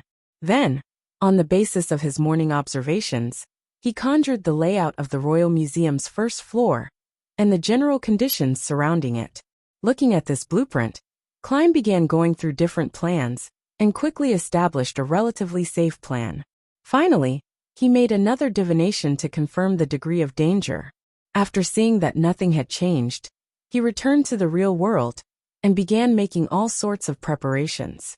What Klein originally wanted to do was to draw the pattern in his memory, forge a similar bookmark, and replace it after he had sneaked in via responding to himself. He wanted to ensure that no one noticed or know for a long time that the bookmark had been stolen. By the time it was discovered, it would be too late for others to trace the incident back to him. However, after much deliberation, he felt that this wasn't good. As long as the fake bookmark was discovered, the most suspicious person would be Miss Justice, who touched the original bookmark today. I can't put Miss Justice at risk for the sake of a treasure. She did this to help me. Klein finally figured out how to keep Miss Justice from being suspected. His plan was to not only steal the bookmark, but to also steal the surrounding items as well, including some of the lighter books. Phew. After finishing his preparations, Klein took out his gold pocket watch and opened it. He patiently waited until after 9. He wanted to act before midnight. If he were too early, people living around there wouldn't have started sleeping. That wouldn't satisfy his requirement for taking action. If he were too late, there would be almost no pedestrians on the streets. Just walking along the streets would make him be easily suspected. And during this period of time, the whole of Backland was under tight curfews due to serial murders. This was beneficial to Klein's operation, but it was also disadvantageous. Tick, tock, tick, tock. The needle kept ticking. As the night deepened, the crimson moon appeared, and it was finally past 9. Putting the master key and other items in his pockets, he took his cane and first went to East Borough to change his attire. Then, he rented a carriage several times until he reached a place quite far from King's Avenue in West Borough. By then, an hour and 45 minutes had already passed. His initial plan was actually nothing like this. He wanted to summon himself and respond to himself to become a spirit body. He wanted to rely on his extremely fast speed to cross the distance from Sherwood Borough to West Borough before infiltrating the Royal Museum. However, he eventually abandoned the plan because of the potentially high risks. Backlund had more than one high-sequence beyonder.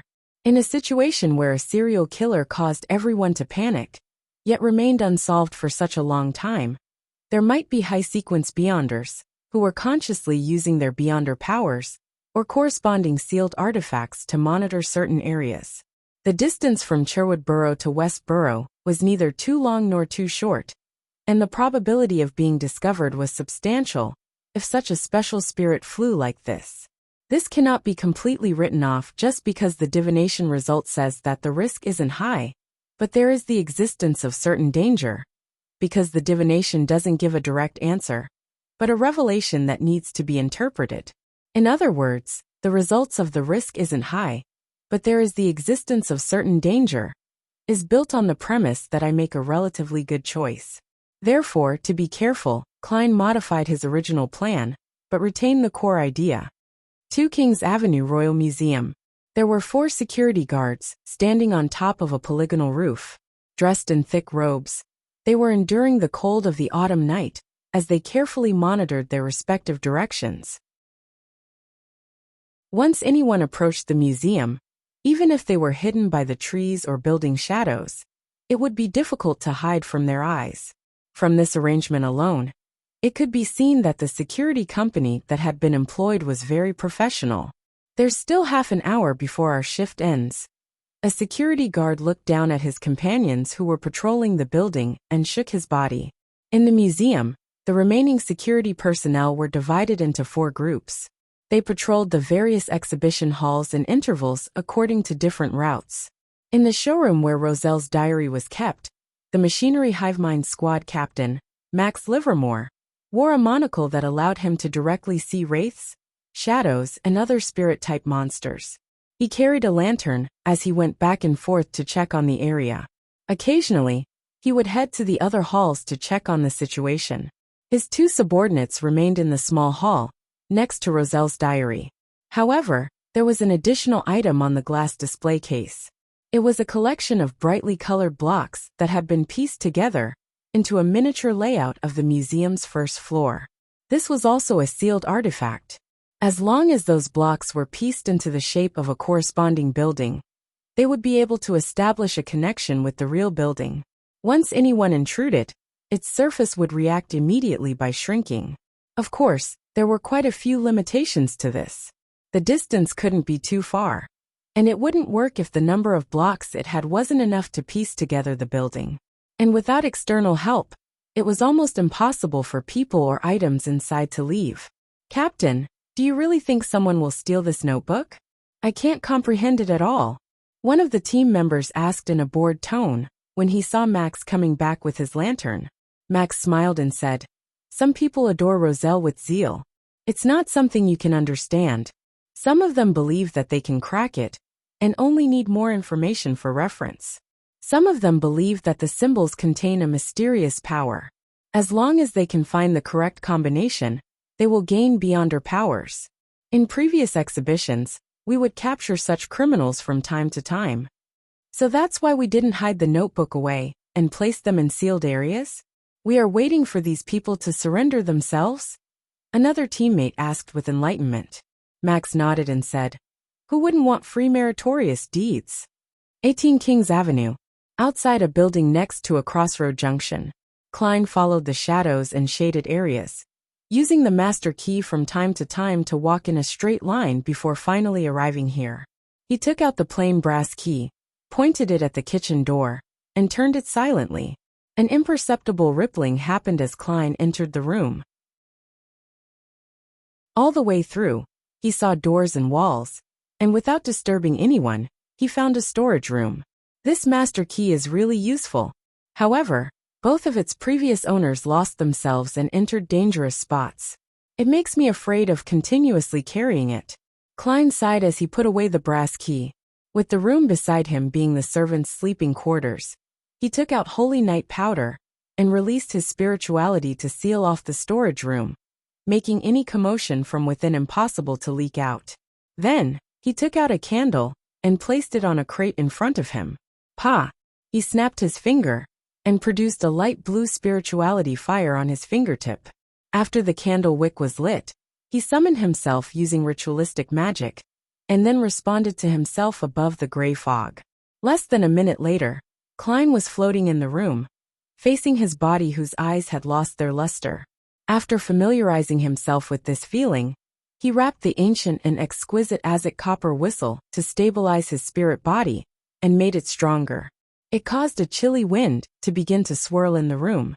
At the same time, he also used this power to slightly change the appearance of his illusory spirit body, causing it to appear as if there was a layer of paint on its face.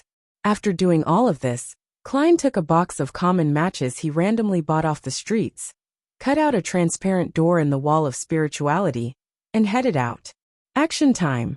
He silently encouraged himself, and just like a real ghost, he passed through the residential buildings, one by one, before successfully arriving outside the Royal Museum. There was no need to activate his spirit vision. In this state, he could clearly see every security personnel, their aura, and emotions which unreservedly betrayed them. Finding the withered lawn and the iron-black lamppost that faced the hall window, Klein didn't swagger over just because ordinary people couldn't see him. Instead, he followed the shadows and took an elusive route. He passed through the sculpted tree and obstacles before cautiously arriving at his destination. He stuck close to the wall, as he couldn't guarantee that the security personnel didn't comprise of a member of the machinery hive mind. At this moment, the 4 security guards on the rooftop, who were carefully inspecting their respective areas of operations, were like blind people. They failed to discover anything. Klein didn't enter the exhibition hall directly, because his spiritual perception and intuition told him that the museum floor was shrouded in a mysterious power. It also had to do with how he couldn't confirm if there were beyonders inside. He followed his plan and circled to another area, to the washroom that was closer to the exhibition hall that housed Roselle's diary. Then, He threw the box of matches he had brought with him through the vent. Next, he flew up and entered the second floor. Chapter 321. A living person appears in the exhibition hall, where Roselle's diary was kept. The two machinery hive mind members suddenly heard a clatter. At the same time, they turned their heads to look at the sealed artifact made out of blocks above the glass display case. Inside the scaled-down model of the museum's first floor, there was a gray dot that was constantly flashing. "There's a lifeless object in the nearest washroom." One of the team members made a definite judgment. The other team member relaxed a little, frowned, and said in a guessing tone, "A dead leaf blown in by the wind? It's possible." The team member who spoke first nodded. "Let's wait till the security guards pass by. We'll get them to check and confirm the situation. Captain told us to stay here and not to leave no matter what happens, especially not alone. In the event of an urgent emergency, they could evacuate with Roselle's notebook." "All right." His companion had no objection to his suggestion. In the office area on the second floor of the museum, Klein was like a floating ghost, passing through one wall after another and flying directly above the restored study. However, he didn't fly too fast. Instead, he continued to sense the fire spark below and kept track of the distance. When the straight-line distance reached almost 30 meters, he lifted his illusory and translucent right hand and soundlessly snapped his fingers. In the washroom on the first floor, the box of matches exploded with a soft bang. Then a scarlet flame leaped up and ignited a paper towel, a potted plant, and the wooden door. The flames didn't spread yet, but it was shocking enough. The nearby security personnel who heard the noise immediately rushed over. In the exhibition hall that was monitoring the entire situation on the first floor, the two machinery hive mind members also saw the flames in the model at the same time and subconsciously wanted to rush over there. This was not only an attempt to extinguish the fire, but they were also prepared to capture the troublemaker. But the moment they took 2 steps, they stopped, having remembered their captain's orders. "Don't leave this exhibition hall. Don't leave Roselle's notebook, regardless of the situation." They looked at each other. Then they looked warily at the 2 entrances to the hall before quietly taking out their own Beyonder weapons. As Beyonders of the Church of the God of Steam and Machinery, they were never lacking in equipment. At this moment, Max Livermore was patrolling the various exhibition halls on the first floor with a lantern in hand. He had also noticed the commotion, and without thinking, rushed towards the direction of the exhibition hall, where Roselle's notebook was located. The priority to ensure the safety of the items was higher than capturing the intruder. Moreover, Max believed that no matter what the other party's intentions were, as long as they entered the first floor of the museum and entered any of the halls, they would be under the effect of the sealed artifact, and it wouldn't be easy to leave that easily. If there was no external help, the infiltrator would be trapped inside. Even if the intruder had a helper, it would still take them quite a bit of time to get rid of the effects. Once you enter, you will be like prey that has fallen into a trap. Max Livermore ran at top speed. After passing through many exhibition halls, he finally saw the silhouettes of his 2 companions. At that moment, Klein, who was on the second floor of the museum, had already passed through the doors and walls according to the layout in his memory. He had arrived right above the restored study. He was in no hurry to carry out any follow-up actions. Instead, he first looked down. As the stone floor was relatively thick, Klein was unable to vaguely confirm if there were any auras or emotions beneath him. He could only spread his arms wide, fall forward, and silently lie on the ground. His illusory and transparent figure quickly faded into the ground. On the crystal chandelier hanging from the ceiling on the first floor, a faintly discernible human face suddenly appeared. The strange face overlooked the exhibition hall, its eyes constantly moving, taking in the scenery of every corner in the area. There are no Beyonders or security personnel. Mumbling to himself, Klein penetrated the ceiling and descended in front of Roselle's glass-covered desk. He glanced at it, and without hesitation, he reached out with both hands to grab the bookmark in the manuscript of creativity and the bookmark which looked like child's graffiti. He was trying to prevent a powerful Beyonder, who could reconstruct the scene through magical means, from knowing that he knew which bookmark was abnormal. This was to prevent the investigator from suspecting Miss Justice, who had only touched one bookmark. Augmented by Isaac's copper whistle, he passed through the glass case and steadily held the two bookmarks. Then he wrapped them within his spirit body. After finishing this step, Klein's heart calmed down, no longer having any obvious nervousness or tension. He stretched out his hands again, reaching out for the other bookmarks. Wah, wah, wah. The loud and shrill cry of a baby suddenly reverberated within the exhibition hall. It was so illusory, as though it came from far, far away. Klein's body stiffened, freezing all of a sudden like a lake encountering extreme coldness. In his spirit body state, he appeared to have been frozen. Wah, wah, wah. Along with the cries of the baby were fine black rifts that surrounded Klein like a discontinuous iron fence. In the blink of an eye, one of the black rifts cracked open, revealing an eyeball filled with blood strands. In the center of the eyeball was a deep pupil, and in it countless tiny white worms were crawling and squirming. 1, 2, 3. Black rifts opened successively, and one by one, the bizarre eyeballs were exposed in midair. They stared at Klein in a cold and merciless manner. As they appeared, everything around them froze in place. Even the illusory spirits were unable to penetrate through them.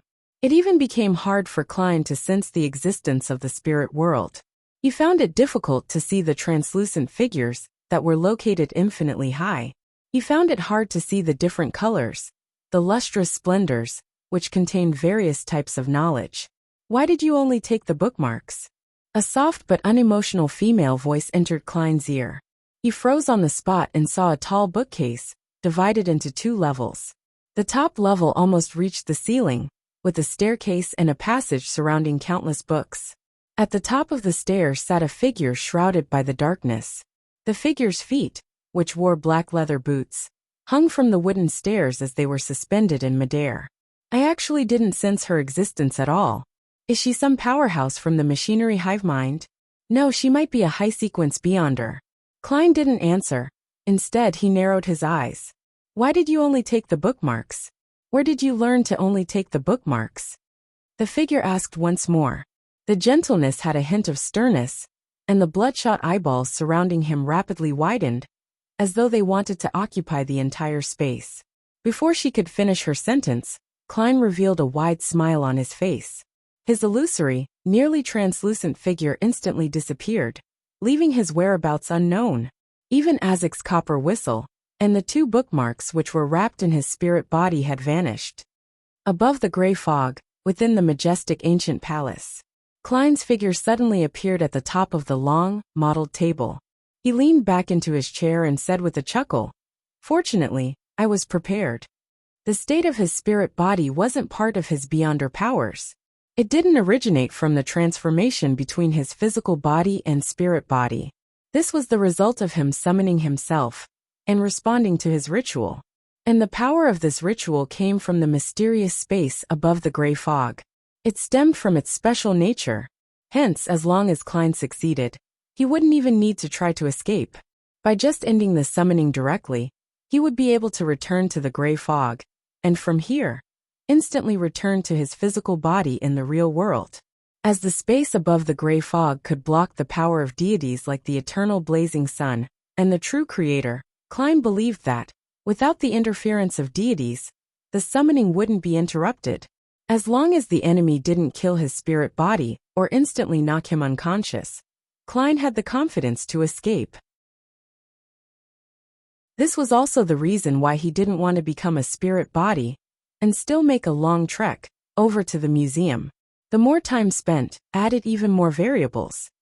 As the faint and dark crimson moonlight shone in from the window, the woman sitting at the top of the stairs between the bookshelves looked at the desk in silence. She looked at the spot where Klein had been. The surrounding cries of the baby and the eyeballs had disappeared one after another. After an unknown period of time, the top of the stairs suddenly became empty, as if no one had ever been there before. In the exhibition hall which housed Roselle's diary, Max Livermore said to his 2 team members, "Watch this place well. I'll go find the infiltrator." He must still be trapped somewhere on the first floor by the power of the sealed artifact. As he spoke, he looked at the sealed artifact, the model of the first floor of the museum, in a bid to find the red dot which represented the infiltrator and lock onto that person's location. However, no matter how he looked and counted, something didn't seem right. The number of people hadn't increased. Max Livermore froze where he was. 18 Kings Avenue. In a certain wealthy merchant's storage room. Klein's eyes lit up again, and the corners of his mouth curled up. He left the bookmarks and Azek's copper whistle above the gray fog. And he didn't waste time returning to his body. After extinguishing the candles and ending the ritual, Klein cleaned up the scene. He used a specially concocted medication to neutralize the smell of the holy night powder and the essential oils from the ritual. After doing all of this, he dispelled the wall of spirituality, allowing the wind to blow away the remaining traces. Next, he took out his master key, planning to go through buildings before taking a rental carriage a distance away. Using his cane to determine his direction to prevent himself from getting lost, and heading back to the Royal Museum, or to a particular cathedral, Klein headed off at a brisk pace, opening the walls and doors that stood in his way with the master key. After walking in a straight line for a while, he suddenly felt like he was unable to determine his position. 2 more buildings and I'll be out. If I'm no longer on King's Avenue, I'll get a rental carriage, or I'll make another divination. I'll immediately study the card of blasphemy once I'm home. Klein quickly made up his mind. He placed the brass key, which was simply shaped against the wall, and gently twisted it. As the formless ripples spread out, he arrived at a neighboring building of the terraces. At this moment, his nose twitched as he smelled a strong stench of blood. The strong smell of blood? Klein frowned. He looked up and saw a lady laid out in the living room ahead of him. The woman's expression was filled with pain. There was a large wound at her abdomen, and her internal organs seemed to have disappeared. At the same time, Klein heard grunting noises.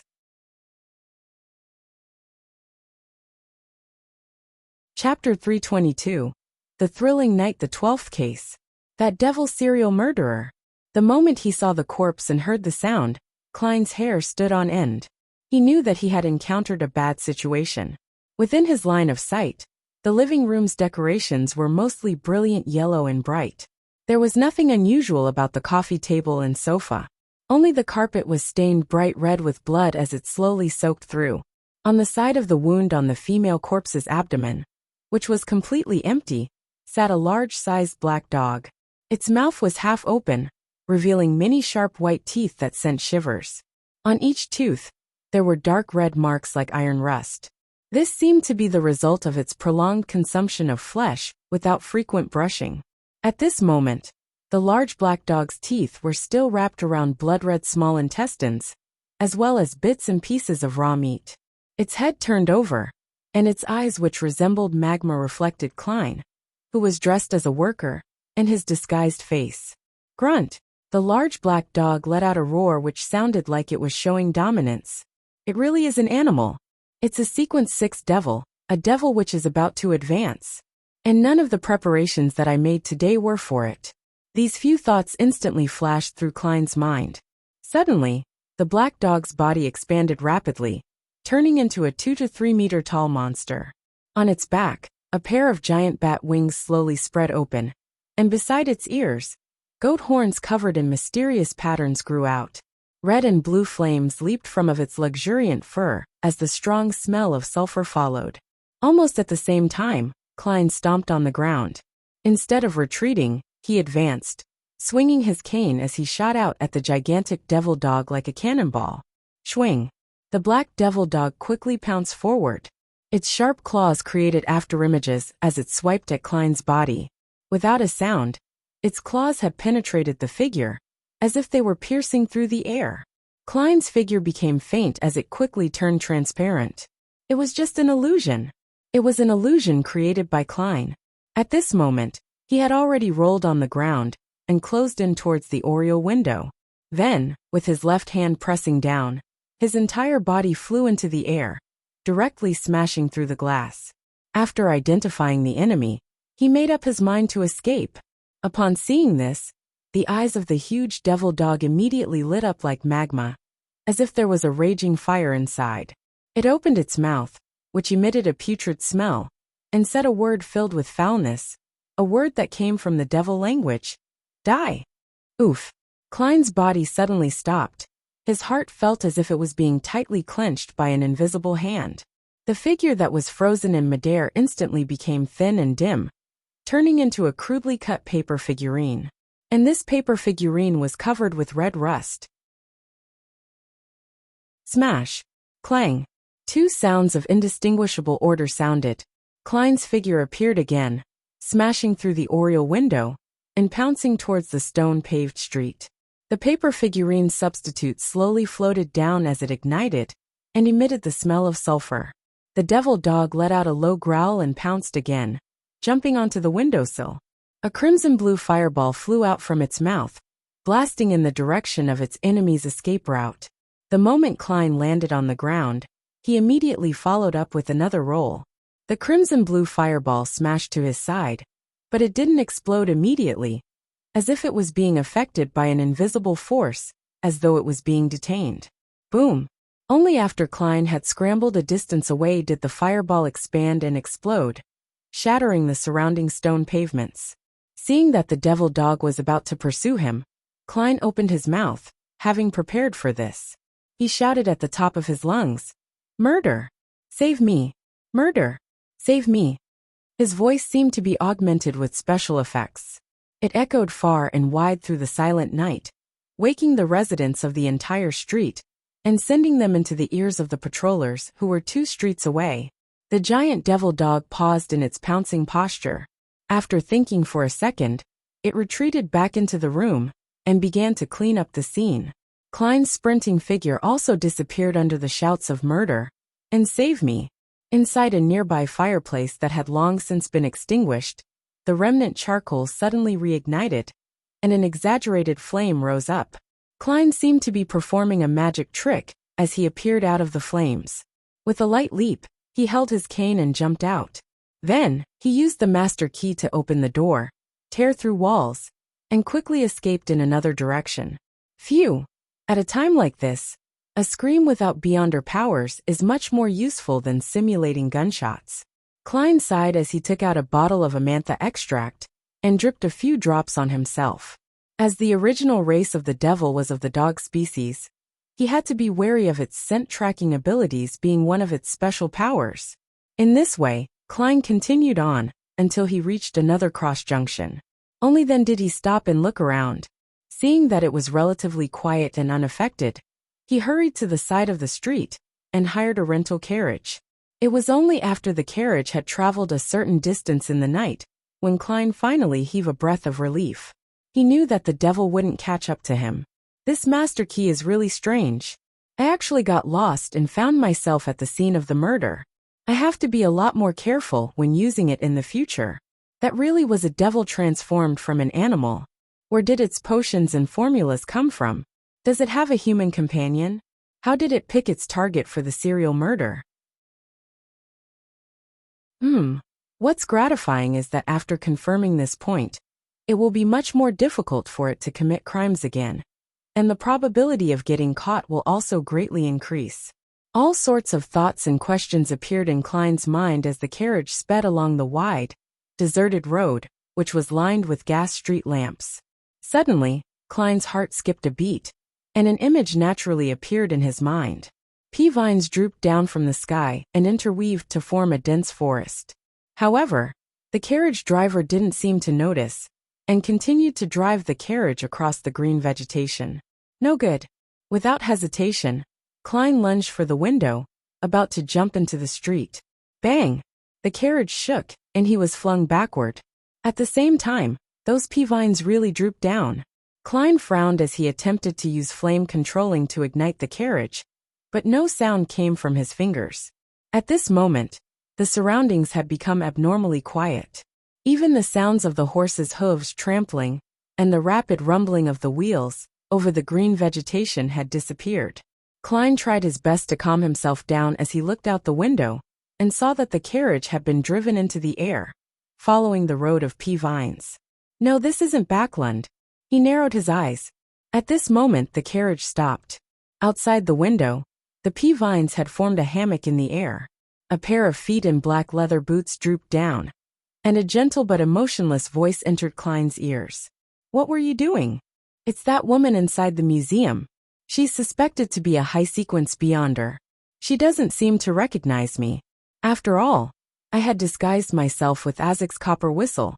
She must have heard the cry for help and came over to check."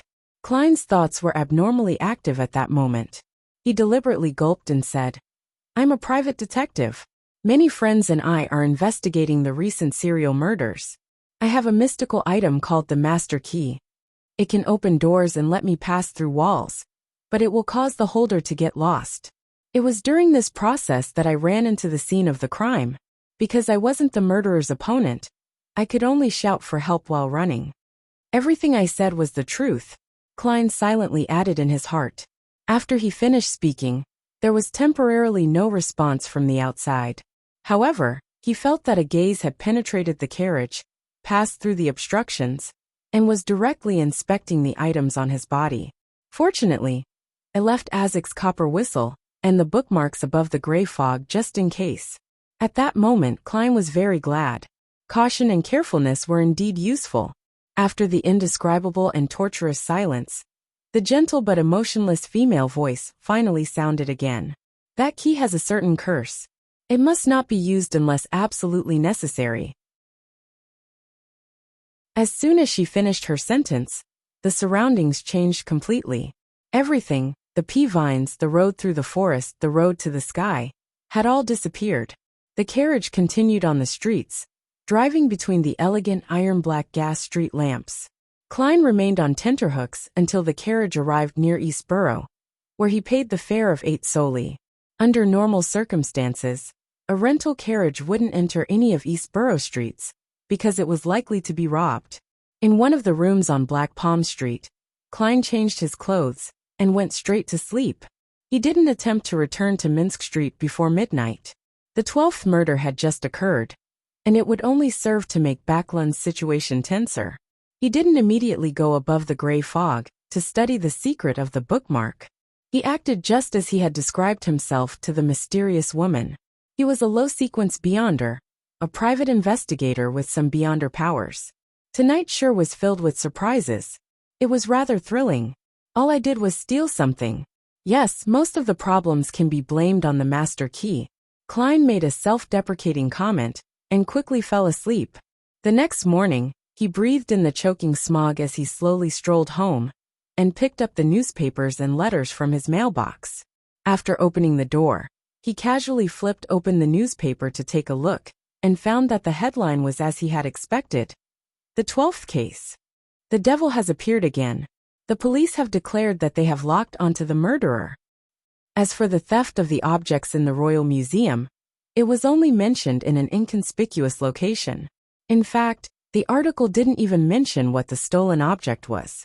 The unstamped letter that came with the newspaper was a water bill that Klein had to pay for himself. He glanced at it and casually threw it on the coffee table. He then returned to the second floor to heat up water for a bath. He waited until the water vapor filled the bathroom before he seized the opportunity to take 4 steps counterclockwise to enter the space above the gray fog. Inside the immutable ancient palace, Klein sat down and picked up the bookmark that depicted the figure of Emperor Roselle. It really wasn't easy getting you. He gently caressed the surface of the cardboard and silently sighed.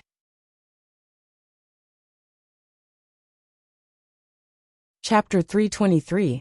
The opening incantation. The bookmark was, on the surface, nothing special.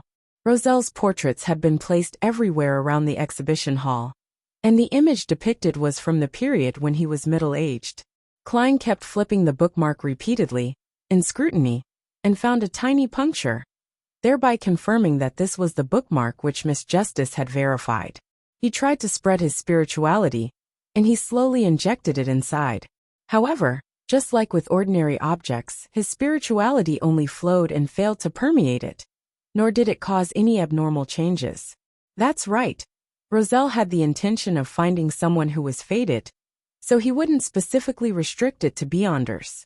Klein thought for a moment, then said softly in Faceac, "Pirate King." The bookmark still didn't respond. He tried the words in ancient Faceac, Intis, Loan, and other languages again, but the result was the same. As for Jotun, Elvish, Dragonese, and other languages from the mysticism domain, Klein could only try them out of hope since they was overly restrictive and unlikely to be the language used. Without a doubt he failed. Immediately following that, Klein used Faceac again as he translated One Piece. The bookmark lay quietly on his palm, showing no sign of abnormality. Klein tried the steps he did from before, using different languages again, but he was constantly met with failure. It seems that my initial guess was wrong. The young Roselle might have used the meme of Pirate King to make a joke, but he might not necessarily do that when he was older. People will ultimately grow old and change. Klein reflected over his mistake as he tapped the edge of the long, mottled table with his finger, trying hard to infer from the bits of information that the diary had provided to unlock the bookmark. After a while, he took out a pen and paper, and he wrote down his thought process, so as to avoid any confusion or contradictions. While doing this, Roselle was definitely maniacal and in despair. It also clearly showcases his warped humor. The fated ones will receive it, is proof considering how it doesn't suit the world's lingo at present. Therefore, I can be certain that he really wanted someone to discover the uniqueness of the cards of blasphemy by chance. In that case, the unlocking method can't be too unimaginable, or something that will often appear in daily life. What Roselle required was a coincidence. For example, when someone holds the worthless bookmark and randomly says a specific word, then congratulations, you have obtained a fortuitous opportunity. Yes, this is very in line with his warped humor. Going by this logical train of thought, different cards of blasphemy should have different unlocking incantations. Using a single term to unlock all the cards of blasphemy clearly isn't congruent with Roselle's style. What is the incantation for unlocking this card? Well, the first things that can be ruled out are the words that are commonly used, words that are said all the time. Also, when creating the cards of blasphemy, Roselle's state was in despair, maniacal, unwilling to part with it, reminiscent, struggling and angry. I can try to immerse myself in that state of mind and imagine myself to be Roselle at that point in time. I can imagine what kind of incantation I would have used. Klein stopped writing and began acting as Roselle in a bid to find some inspiration. He first tried out vulgarities in different languages, including ancient Faceac, as well as terms pertaining to hope, but unfortunately, was rewarded with failure. Immediately after, he tried to figure out what would be the last thing a desperate powerhouse would be reluctant to part. His wife Matilda? Such a licentious guy shouldn't have such deep feelings for his first wife. His children? The eldest daughter Bernadette, the eldest son Seal, and the second son Bornova. According to the diary, the person he can't get over the most was his daughter, Bernadette, who might become an important figure in the mysterious world. Klein paused, took a breath, and prepared to try again. Bernadette, he said in the Intis language. The bookmark didn't respond. Klein switched to the languages of Loan, Highlander and Faceac, but still failed to achieve the desired results. He sighed and said with a deep voice which corresponded to ancient Faceac, Bernadette. This name echoed in the empty and quiet gray fog like it was nothing special. Just as Klein was about to search for new inspiration, he suddenly felt the bookmark in his hand sink. It immediately turned into an invisible whirlpool, which wildly absorbed Klein's mental energies.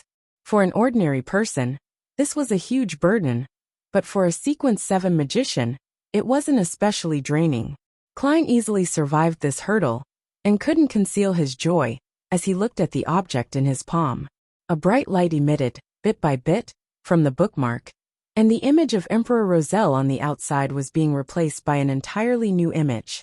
He was sitting on an ancient stone throne as he wore a black crown embedded with various precious stones on his head. He wore pitch-black armor, and a cape of the same color was draped over his body. He held a scepter, and he looked forward with cold, aloof eyes. On the upper left corner of the bookmark, there was a line of text condensed from the bright radiance of stars. Sequence 0, Dark Emperor. Sequence 0. Indeed, the secrets of the gods are hidden within. The Dark Emperor is actually sequence 0, Klein thought with a smile, half sighing and half surprised. Soon after, the bookmark became three-dimensional, like a miniature book. The book moved without the wind, revealing a roselle and a white hood. Beside it was a corresponding description in ancient Fasak. Sequence 9 Lawyer. Good at discovering and using loopholes in the rules and the weaknesses of their opponents. Possesses excellent eloquence and reasoning skills. Potion formula.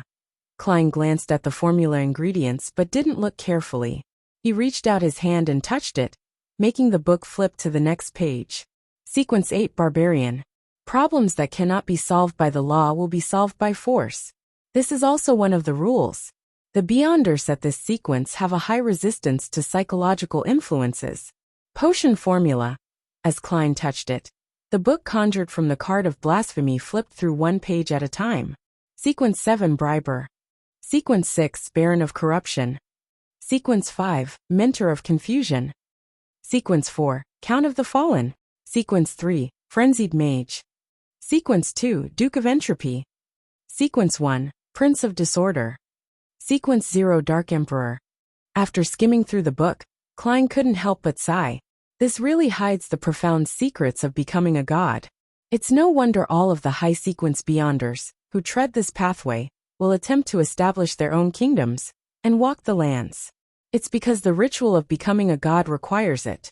To advance from Sequence 1, the Prince of Disorder, to Dark Emperor, the necessary ritual requires one to possess their own country, linking their name to the title of emperor, making it common knowledge among the populace.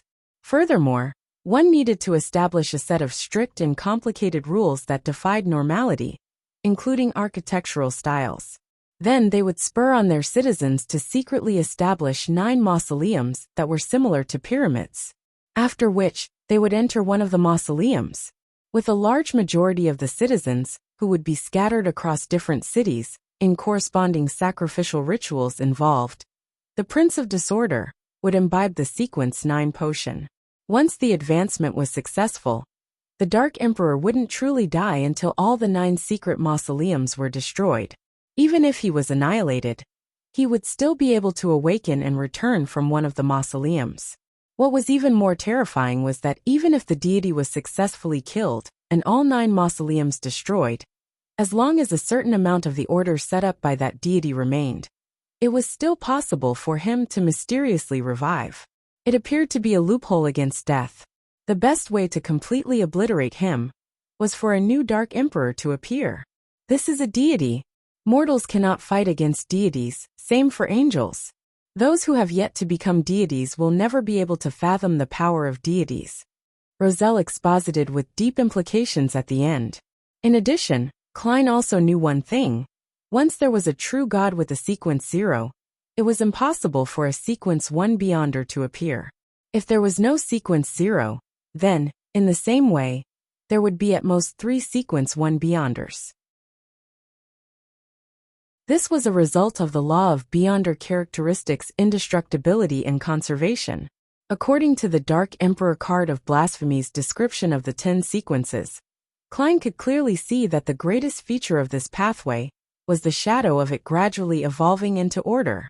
Roselle also mentioned that if one had that card of blasphemy in hand after advancing to a high sequence Beyonder, the card would have a subtle reaction to the Beyonder ingredients that the person needed.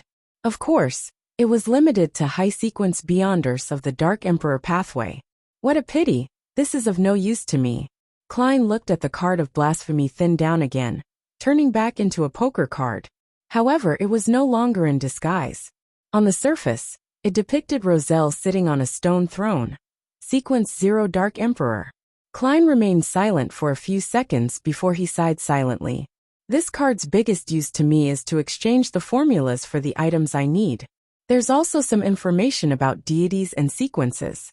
Apart from that, there's almost no other use for it. At the very least, as the leader of the Tarot Club, and as the Fool, I will no longer be an empty shell. I now hold one path of the divine. And it's not like I can't produce a high-sequence Beyonder formula anymore. Yes, I remember that at the Beyonder gathering organized by old Mr. Eye of Wisdom, The lady who is suspected to have an artisan backing her has been always seeking to purchase the potion formula of Barbarian. As his mind whirled, Klein took another look at the Roselle portrait on the Dark Emperor card and couldn't help laughing. He has made every sequence in his own image. What a narcissist. I'm suddenly very curious what the card of blasphemy for the Demoness pathway would look like. Hee. Reining in his thoughts, Klein destroyed the other bookmark he had casually picked up and discovered that it was just an ordinary bookmark. After doing all of this, he changed his seating posture and leaned back into his chair. He responded to Miss Justice's plea from last night and said calmly, "That was a card of blasphemy made by Roselle."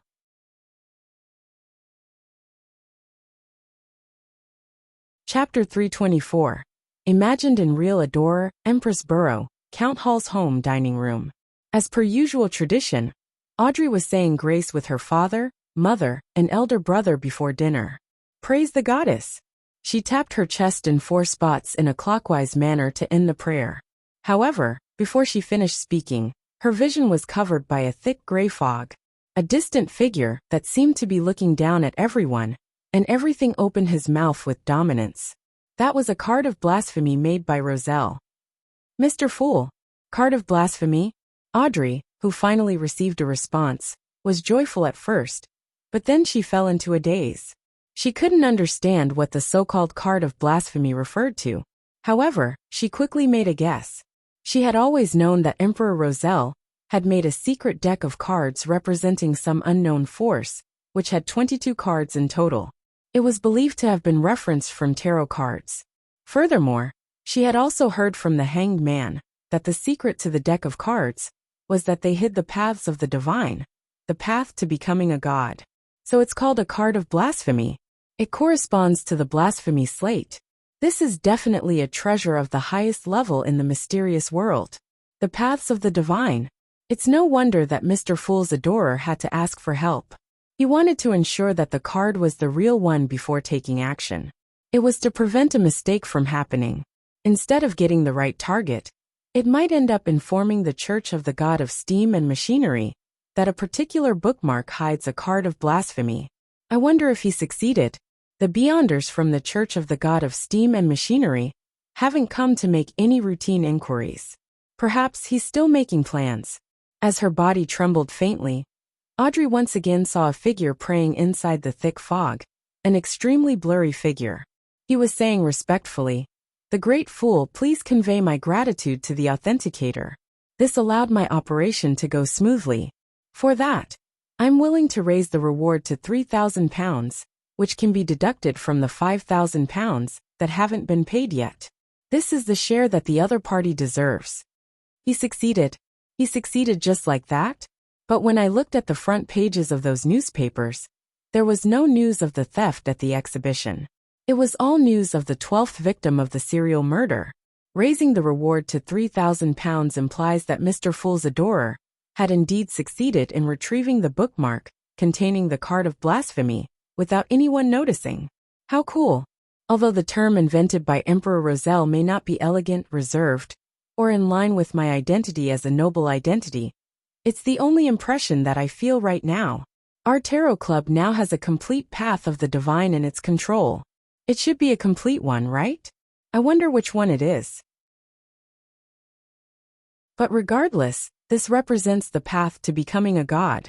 Under the glory of Mr. Fool, we will one day become the most powerful hidden faction in the world. I wonder if the other bookmarks hide cards of blasphemy. Audrey controlled her excitement as she felt longing and pride.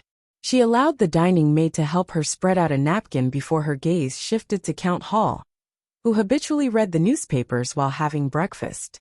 "Father, is there anything worth paying attention to today?"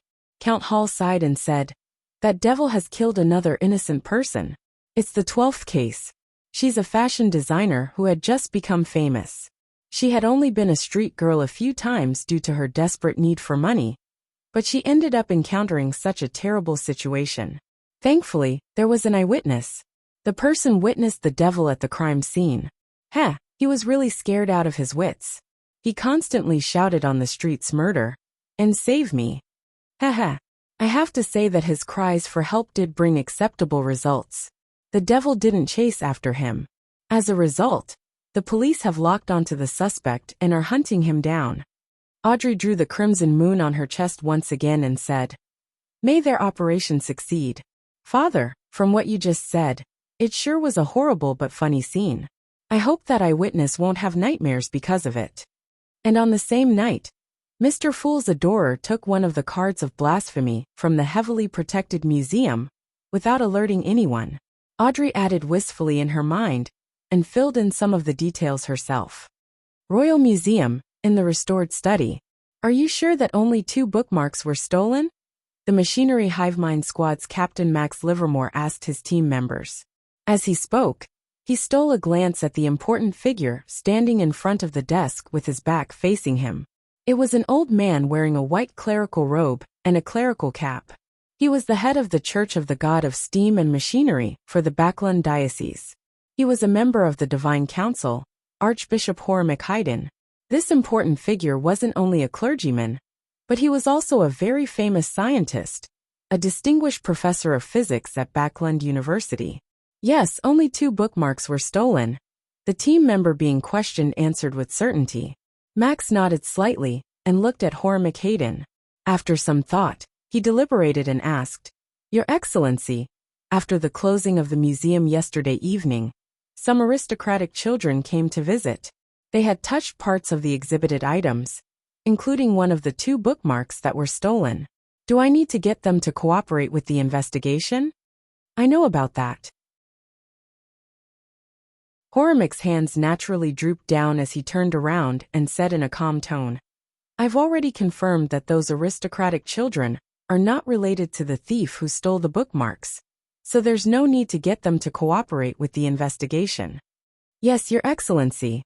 Max himself didn't think there was anything wrong with the aristocratic children, not to mention that Archbishop Haydn had enough mysticism knowledge and beyonder techniques to confirm it. Horamic's gentle and benevolent face didn't show the slightest trace of anger. He looked around and said, "There was more than one person here last night, at least 2 of them. They were divided into 2 opposing groups. One of them might even be of a higher sequence than me, while the other had somehow escaped mysteriously. Although I'm unable to reconstruct the entire scene, there are still some things that I can see. This matter is more complicated than we thought." At this point he sighed. "I also know why they wanted to steal the bookmarks. We've been tricked by Roselle for more than 150 years. Giving up £3,000 sure does hurts. I've saved up for so long and yet, I have less than £1,000. However, the card of blasphemy is a priceless treasure that cannot be exchanged, even with money. The contribution Miss Justice had made in this matter is definitely worth the price. Thankfully, I could deduct it from what she owes me, lightening my burden. If I ever meet Mr. Azik in the future, I'll pay him the £15,000 that belong to the adorer, with a high sequence beyonder formula. I wonder what the other cards of blasphemy were disguised to look like. According to the personality of the Emperor, they should all be rather surprising." After Klein finished his reply and looked out the palace at the sea of grey fog, he silently sighed.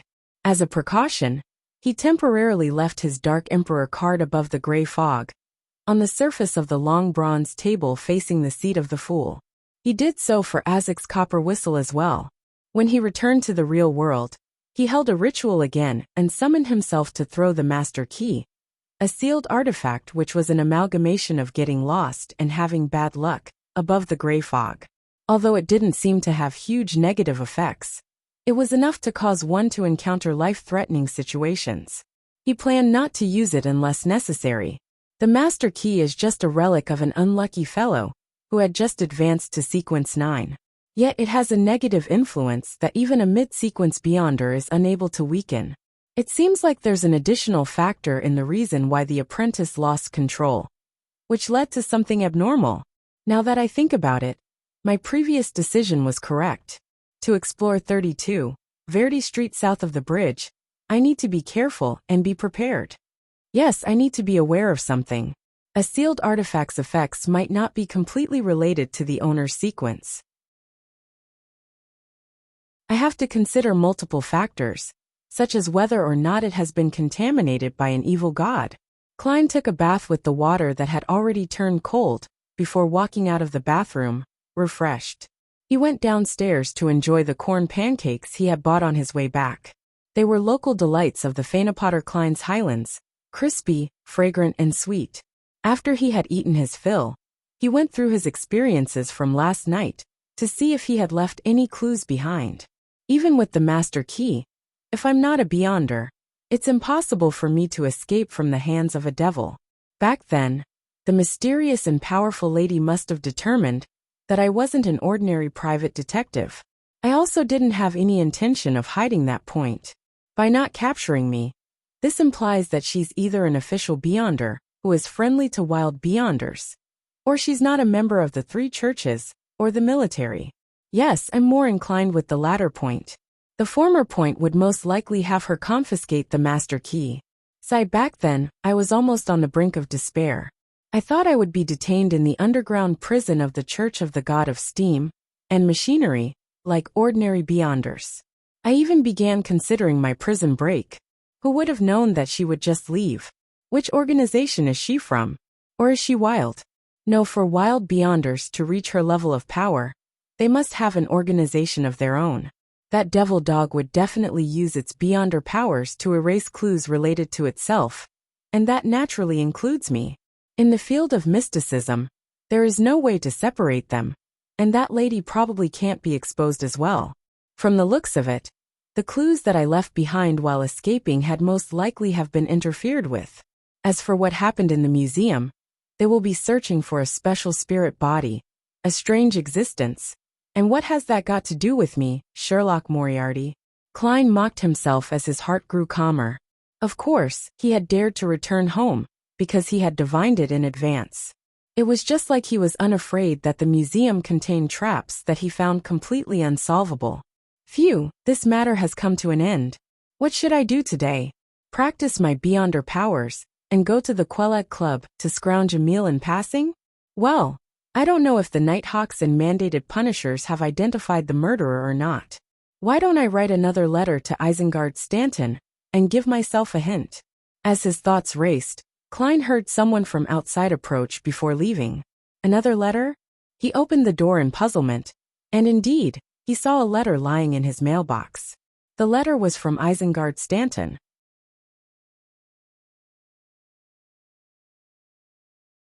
Chapter 325.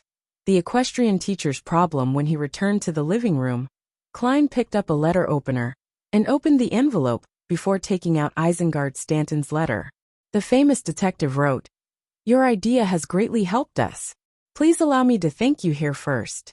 After receiving your letter, we immediately organized some people to sweep through crucial areas.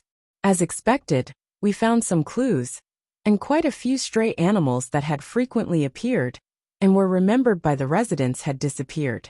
In the process, we also noticed an interesting thing. For years ago, in the serial murder case, yes, the targets were single prostitutes with a child. Quite a few people living near the scene of the crime had mentioned that although the most suspicious teenager was eccentric and vicious, he was quite fond of animals, especially a large black dog. After the boy died in the gang firefight, the people who lived around him never saw the dog again. I'm curious, who is its current owner? Was it the murderer of some unsolved serial murder case from even further back? The above facts have all been proven to be true at the scene of the 12th murder case, and it has played a key role in giving the police a preliminary idea of the suspect. If all goes well, and the culprit is arrested, we will be able to get the majority of the reward money. My friend, I clearly remember your contribution. I will not forget your share. Isengard Stanton seems to suspect that I knew the truth about the devil, so he had deliberately hinted at something? Klein put down the letter and mumbled silently. However, this letter also made him feel relieved. The official beyonders weren't looking for the wrong person. If the gigantic devil dog didn't receive any additional help, then it was only a matter of time before it was caught and killed. As for Isengard Stanton's prediction that there was another master, Klein didn't have enough evidence to confirm the matter, so it could only be said that there was a certain probability. In short, my mission ends here. The job is now left to the Nighthawks mandated punishers, and machinery hive mind squats. Klein pulled out a fresh sheet of paper, picked up a fountain pen, and replied Isengard Stanton with a letter filled with humility. He also ignored his subtle hints like a real, ordinary private detective. After cutting another paper figurine and sending the letter, Klein strolled to the public carriage stop to wait. He thought in a relaxed manner, "The next thing to do is wait for the money." Leopard said he would be visiting the Roselle Memorial Exhibition for 3 days straight. "I'll have to wait until Saturday before visiting to find him and make the final payment. Hopefully, the patent for the bicycle will be filed by then." Sigh. The Backlund Patent Office seems to be known for its inefficiency. Klein had already made plans for the day. Since there was no Beyonder gathering, resulting in him being unable to buy the appropriate items, he suddenly had a lot of free time. He didn't need to busy himself for a short period of time. "In the morning, I'll go to the Quelag Club, practice my marksmanship, practice my Beyonder powers, have lunch there, and then find a better circus to observe the magician's performance, and see if I can get some inspiration." He took out his golden pocket watch and looked at it. He boarded the public carriage in a good mood. Hillston Borough Quelag Club. Since Klein came by at least twice a week, the attendants remembered him and didn't require him to show his proof of membership or his Frost Constellation badge. It was Wednesday morning, and since most of the Quelag Club's members belonged to the middle class, where they still had fixed and decent jobs, it was difficult for them to visit the club unless it was Sunday, tea time, or when they took time off from work. The spacious and bright hall seemed abnormally empty. There were only a few people sitting in the corner where the coffee tables and sofas were. Glancing around, Klein spotted an acquaintance and went up to greet him. "Talum, with such terrific weather today, you should be at the Turf Club." The acquaintance was Talum, the aristocratic equestrian teacher, who had introduced him to the club at the request of Mrs. Mary Dumont. He had once brought Klein business, the protection of Daily Observer reporter Mike Joseph, on his trip to the Golden Rose for investigations. Talum looked up, touched his short brown curls and smiled. "Oh my, it's the Honorable Great Detective. What have you been up to? I haven't seen you in a long time." "That's because you haven't been to the club for days." Klein smiled as he sat on the sofa next to Talum. "I've been helping the police with the serial murder case. Although it might not necessarily yield any results, the reward is tempting enough. Besides, establishing good relations with the police is very important for us private investigators." What I just said was bragging. I'm just an unremarkable character who'd been summoned, he mocked himself inwardly. Among the few members sitting in the same sofa area behind them, a man who appeared to be a stockbroker initiated a discussion on the latest Western Railway shares and East Balham Plantation shares. Talum didn't doubt Klein's answer. He chuckled and said, "This is indeed something that will busy a great detective." After exchanging a few pleasantries, he gradually entered a pensive state. Just as Klein was about to bid him farewell and leave for the underground shooting range, Talum suddenly looked at him and said, "Mr. Moriarty, may I ask you a question? You can charge me a consultation fee. This one is free. Also, just call me Sherlock." Klein laughed. Talum nodded gently and said hesitantly, "I have a friend who has fallen in love with someone he shouldn't have." How should he deal with such a situation? Although I had always believed that anyone who asks a question prefaced with, "I have a friend," basically means, "I myself," Talum's emotional colors implies that it's not for himself. He's in a dilemma, but I can't see any traces of pain. After activating his spirit vision, Klein leaned back slightly, clasped his hands and said, "I'm sorry, but I'm not a psychiatrist or any of the experts in the newspapers or magazines who are good at solving emotional problems. My only advice is not to break the law." Haha, that was a joke. "First, we need to understand how this shouldn't have arose. Is there a feud between the family?" Talum glanced at him and said in resignation, "No, this isn't Romeo and Juliet."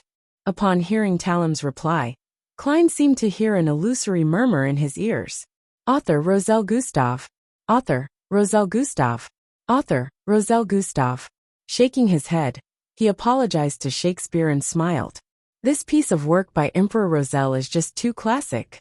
When it comes to love that shouldn't be, I can't help but think of it. Then why shouldn't they be together?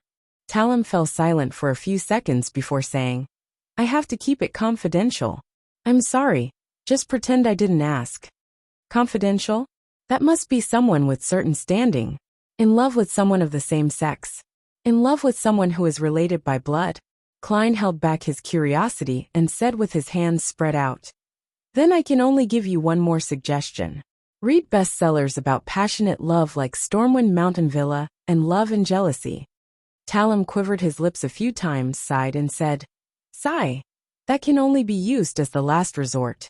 In my opinion, the feelings present in those best-selling novels simply don't seem to occur among normal people. I think so too. Klein echoed in full agreement. After exchanging a smile with Talum, he got up and went to the underground shooting range to practice his shooting and beyonder powers. When it was almost noon, he returned to the first floor and went straight to the buffet cafeteria. He had noticed earlier that the cuisine that was in limited supply today was red wine fried foie gras, paired with sliced apples and bread soaked in butter. After taking his food, Klein carried his tray to the table where Talum was sitting. At that moment, there was another acquaintance of his, who by the same token, had recommended his membership. He was the surgeon Aaron Series. Before he could sit down after setting the tray down, Klein noticed a crutch leaning against the chair of the famous surgeon. Aaron, what's wrong? He asked with concern. The tall and thin man wore a pair of gold-rimmed glasses and had a cold appearance. He lightly patted his right leg and said, No, don't mention it. It's really bad luck.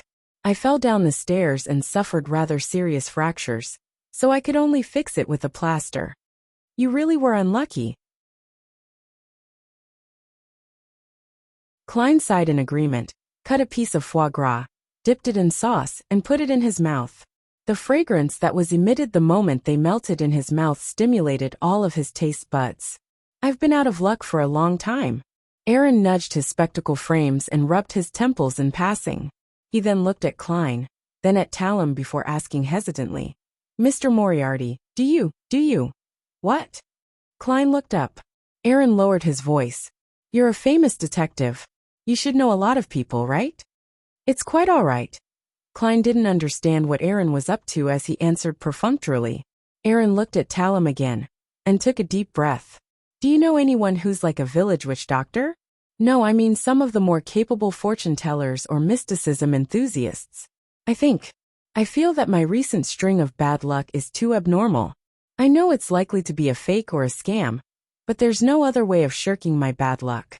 I've tried to go to church, praying, donating, attending mass, but it didn't work at all. Capable fortune teller and mysticism enthusiast. You seem to be talking about me. Klein pondered and said, Aaron, tell us in detail about what happened to you. By his side, Talum nodded as well. Don't worry, I may be a believer of the Lord, but I don't reject things regarding mysticism. Aaron sighed in distress. There are a lot of things. For example, making mistakes at the operating table. Encountering an accident on the steam locomotive. I found that my house had been burgled when I returned home. When I went to the hospital, I ended up falling down the stairs. Do you think someone has cursed me? Yes, I've heard Aaron mention something like this before. Klein frowned slightly. As a former Nighthawk, it was easy for him to associate this description with a sealed artifact. Misfortune cloth puppet. Could it be a similar item? He activated his spirit vision and asked seriously, Aaron, think back carefully. Before those unfortunate events began happening, one after another, did you or your family, yes, your family, encounter any unfortunate events?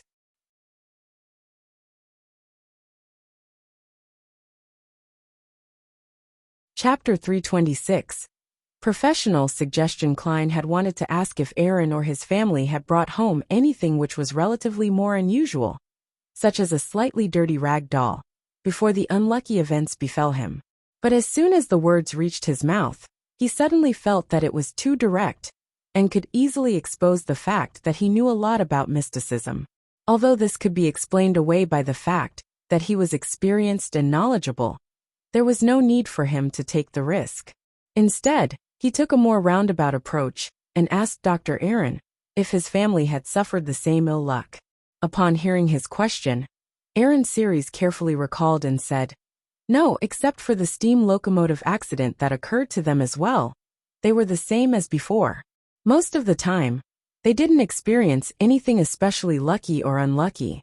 The rest can be said to be of both types, so they can't be considered especially unlucky." That's not right. If it was an item that needs to be sealed like the misfortune cloth puppet, it would definitely affect people within a certain range. Could it be that Aaron has dripped his blood on it, and the two of them have established a firm connection? In Klein's spirit vision, Aaron's aura and mood matched his physical and mental state, and there was nothing special about him. He asked after some thought, "Is there any colleague at the hospital that is as unlucky as you?" "No, so I think I must have been cursed by someone." Aaron pulled at his bow tie, looking anxious and uneasy. Under Talam's curious gaze, Klein thought for a moment and said, "Before you became unlucky, did you encounter any relatively stranger matters, such as cutting yourself?" In folklore, blood is the powerful medium through which curses can be formed. After I suspected that I was cursed, I have confirmed this point. I have not lost any blood in the past 3 months. Aaron replied with a heavy mood as he held his knife and fork. "That's a little strange. I can't perform a more complicated divination in front of them." Klein asked again, "Then were there other strange matters?" Aaron, think back carefully. This kind of matter can't happen without a reason. Have you offended anyone recently? Or have you become an obstacle towards others? Talam echoed with concern. Aaron looked down at the food on the plate and fell into deep thought. Klein didn't stay idle either. He took care of his food before it turned cold and unpleasant. By the time he started enjoying the dessert, Aaron finally raised his head and said, "I'm not a very sociable person. I don't have a good relationship with my colleagues, but it's hard to believe that they would come up with a way to curse me. Well, after your reminder, I do remember something. It might be related to mysticism." "What is it?" Klein and Talam's spirits were lifted at the same time. Before my continuous bad luck streak, I was in charge of a patient, a child who wasn't even 10 years old. He was very pitiful. Due to some complications, I had to amputate his left leg. Aaron nudged his glasses and recalled, "I just became a father not long ago, so I'm always filled with sympathy for the misfortune of a child. Every time I checked the ward, I would chat with him, encourage him, and comfort him." After a pause, Aaron's thoughts turned more fluid. "I remember that it was the day before his surgery. I specially went to his ward to look for him, and he was really upset. He was playing tarot cards, which he had brought with him when he was admitted to the hospital. His family wasn't even allowed to take them away. In order to calm him down, I began playing tarot cards with him. Back then I drew a card. It was the reverse wheel of fortune." That child looked at me and said with a pure and innocent smile, "Doctor, your luck will get worse. Doctor, your luck will get worse." Talam drew a breath and said, "Why do I feel that such a scene and such words make my body feel cold? Did the child die on the operating table?" Aaron shook his head. "That operation was a success. It didn't take long for him to be discharged from the hospital.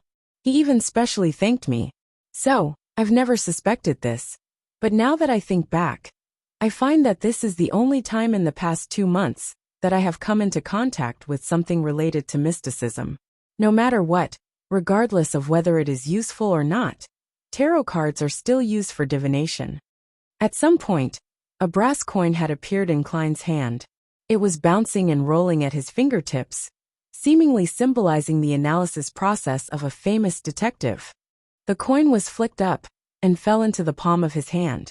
Klein glanced at it out of the corner of his eye and asked, having ended his thinking, "What's that boy's name?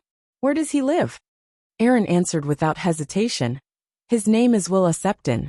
As for where he lives, I don't remember. What is your suggestion, Mr. Detective? Do you know any experts in the field of mysticism?"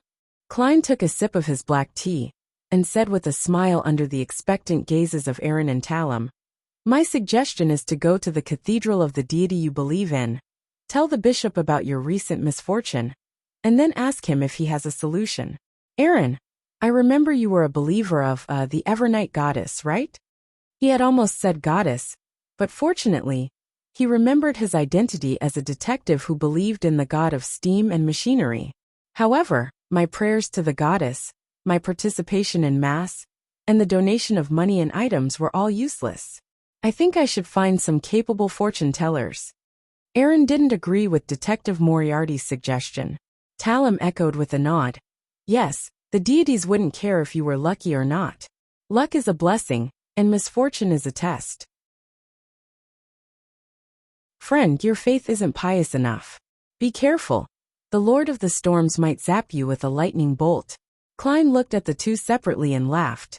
This suggestion is based on very simple logic. If, and I mean if, there exists useful and effective mysticism in this world, then the ones who are best at it are definitely the 7 Orthodox churches. If not, they would have long been replaced by other forces who have mastered mysticism. If there isn't such a thing as true mysticism, then finding a fortune teller or witch doctor won't be of any help. It would be better to see if there's a solution to this problem, with the help of a relatively higher-ranking bishop. Aaron carefully analyzed the situation and finally nodded. That makes sense. Perhaps I will need the bishop's help to pass on the message to the goddess to protect me. No. Accurately speaking, with the bishop passing on the message, the Nighthawks would be able to notice the abnormality on you. Klein retorted inwardly. He had no intention of helping Aaron himself, because to solve the problem regarding luck, aside from finding the root cause of everything, he would have to set up particular rituals. Ignoring the fact that Klein didn't know any real luck enhancement rituals, and even if he did, he would be exposing his beyonder powers to someone he was unfamiliar with, which would increase the risk for no reason. Since I can get the Nighthawks to take up the role of helping you, there's no need for me to do it myself. I just don't know if the problem came from that boy, or the tarot cards in his hands. If it's the latter, then it might be a suitable sealed artifact for me. Klein shook his head, suppressing his greed and emotions. At this moment, Aaron had already made up his mind. He looked at Klein and grinned. Thank you, Mr. Moriarty. Although you don't know mysticism, you relied on strict logic to provide the best suggestion. Yes, I don't know mysticism. Klein smiled. Just call me Sherlock, Aaron. Yes, ever since I've stopped being a Nighthawk, the composition of my mysticism knowledge has become stranger and stranger. On the one hand, I've grasped quite a few secrets which are related to high sequences and deities. And on the other hand, I only understand the more basic ritualistic magic. Among the more complicated ones, I only know the sacrificial rites and bestowment rituals. As for charms, all I know are those 3. Klein sighed to himself, feeling an urgent need for a more comprehensive and in-depth book of mysticism. As for the knowledge required to separate a beyonder characteristic from the spiritual corruption of an evil god, he had no clues whatsoever at the moment. After a short afternoon nap at the club, Klein rode in a public carriage to the Rice Circus near the Tussock River in Sherwood Borough. Today wasn't a holiday, nor was it a weekend. There weren't many visitors at the circus, and the clowns that were responsible for entertaining and amusing the visitors all seemed listless. Passing between the divination lodge and the tents that sold pies, pancakes, fruit pies, and alcoholic beverages, Klein walked along the edge of the circus and found a small theater. On the blackboard at the entrance it read, "Non-holiday and weekends. For performances a day, 1 hour per performance." The first performance in the afternoon was at 2 o'clock. It had just begun. After buying his ticket, Klein entered the theater and heard cheers. At this moment, a beast trainer was on stage, holding a whip and ordering a black bear to perform in a charmingly naive manner. Next to him lay a tiger, with crisscrossed yellow-black stripes, and a seated dark and curly-haired baboon. Pa! The black bear rolled awkwardly as the trainer whipped it. I say, this guy wanted to give you a slap just a moment ago. In the front row of the rows of seats, someone suddenly shouted loudly, which immediately attracted the laughter of a handful in the audience. They thought it was a new way for the circus to amuse them. However, Klein didn't think so, for he noticed that the color of the trainer's emotions leaned toward anger and annoyance. He smiled and went to sit in the first row, watching the performance on the stage, so as to not waste the price he paid for the tickets. At that moment, The person who had just spoken shouted again. That tiger wants to bite your neck off. That curly-haired baboon wants to use you as a cushion. Amidst the laughter of the audience, the beast trainer's actions clearly stiffened. Even though those words sound like they're causing trouble, why do I detect a hint of a warning? Klein looked over his shoulder at the speaker in the same row and saw that he was a chubby-faced man in his 30s. This tone this way, it's kind of familiar. Klein mumbled silently to himself.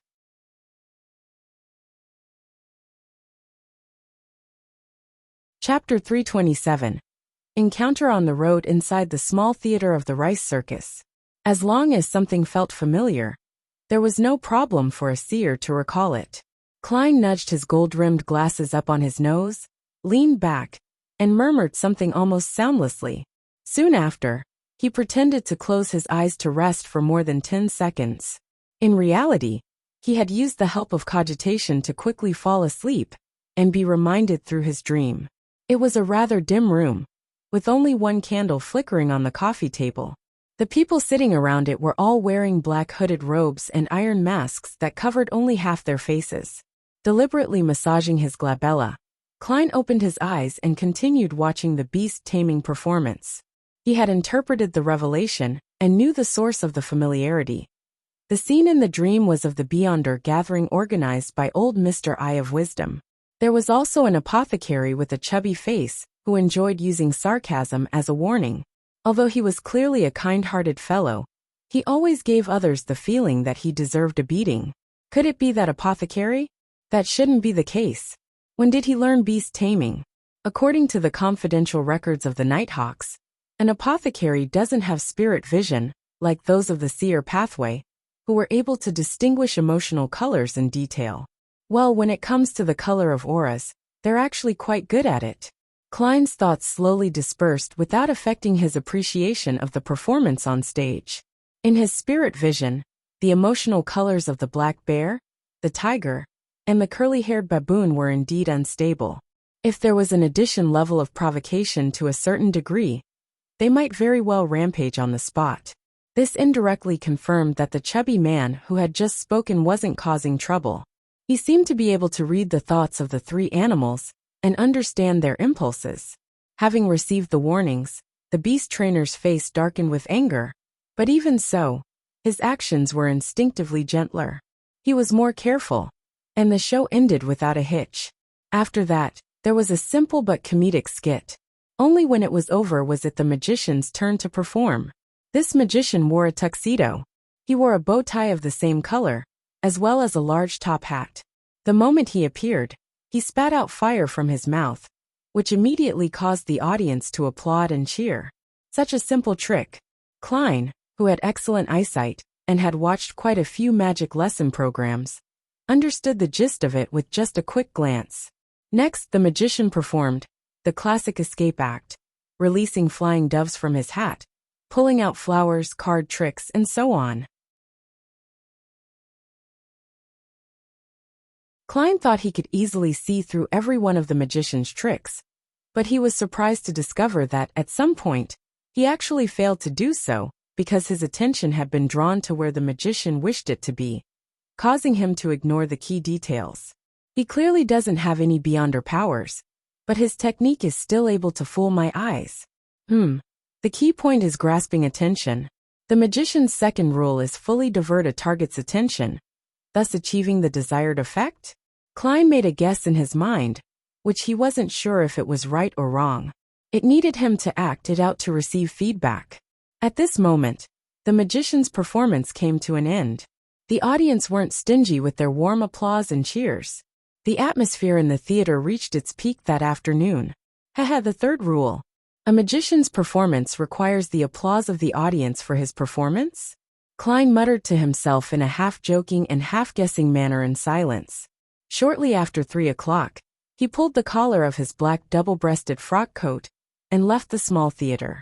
He didn't try to come into contact with the chubby man, who was suspected to be the apothecary, and only secretly remembered his appearance. Soliciting him suddenly might result in extreme reactions. He took a tracked public carriage back to Minsk Street. The carriage was divided into 2 floors, and each of them had a few passengers. According to his usual practice, Klein chose the spot next to the window on the first floor. The carriage proceeded and stopped from time to time. Klein, who had half closed his eyes to recall the inspiration he had just had, suddenly felt his heart palpitate.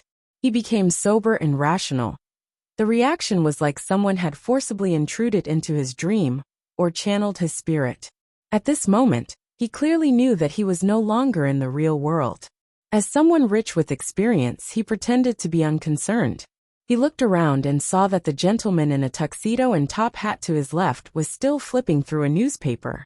There were two children who were being reprimanded by a vexed woman in a light blue dress for being disobedient troublemakers. Beside her, people were chewing on bread or drinking tea that they had brought with them. Everything was the same as before. However, when Klein quietly activated his spirit vision, these passengers didn't emit any of the corresponding auras or emotions. They don't have ether bodies. They're clearly talking, eating bread, and reading newspapers, but none of them have any signs of life. Is this an illusion, or did they just suddenly die and are just moving according to the inertia of their lives? Klein tried to remain calm as he looked out the window and saw carriages and pedestrians passing by. It was still an afternoon scene. However, they also have no aura colors. As the carriage moved forward rather slowly, Klein became more and more serious, not understanding what had just happened. He lowered his head and examined himself. He saw a clear spirituality luster, which was completely different from the people around him. At that moment, he suddenly heard an angry roar. It didn't sound like it came from a human. Klein looked up and saw a large black dog on the street. Its sharp white teeth were stained with traces of blood and rust. It was the huge devil dog that had committed heinous crimes. The black dog quickly swelled into a tall devil. It had bat-like wings on its back and goat horns, filled with mysterious patterns, that grew from its head. It looked up at the sky and said in the devil language, "Corruption." Almost as soon as it opened its mouth, Klein confirmed that it was real, because it possessed aura and emotion colors, while strong spirituality lusters were being emitted from it. Following the howls of the huge devil dog, a few illusory pedestrians exploded and turned into a black mist that filled the air, blocking his line of sight. However, Klein could vaguely see that there were quite a few real people, with aura colors in midair and around him. They were using beyonder powers which emitted spirituality lusters. What's going on? Ordinary people are illusory, but the beyonders are real. Have the Nighthawks and mandated punishers found the devil dog and used a sealed artifact to create a battle environment which wouldn't disturb reality? That sealed artifact is only aimed at beyonders, and it has no effect on normal people? Thus I, who just happened to pass by, was pulled in out of bad luck? Klein's mind raced as he roughly guessed what had happened to him. What a ridiculous disaster.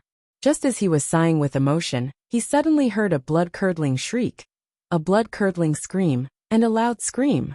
The black gas that screened his vision suddenly dispersed, and the gigantic devil dog fell heavily onto the ground. Its body was divided into two halves, and all the light in the air converged on something, making it look like a clean, pure moon shining down on the dark environment.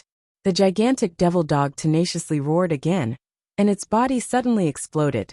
Using its soul and flesh as fuel, it ignited blue and red flames that soared into the sky. However, the flames lost all of their brightness as soon as they reached midair, having been absorbed by that bright and resplendent moon-like object. It disappeared without a trace, and that huge devil dog died so simply and completely, not even leaving a speck of it behind. So powerful. As Klein was sighing, he suddenly thought of something. Would those official beyonders discover that he, another wild beyonder, was sitting in the carriage, different from the other illusory people in the surrounding area? His heart tightened as his scalp went numb. He pulled out a paper figurine, and with a shake, he transformed it into himself, a copy that was without any aura or emotional colors.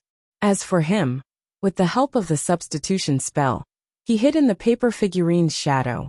At this moment, Klein heard a light snort from across the street. The snort was clearly filled with anger and indignation.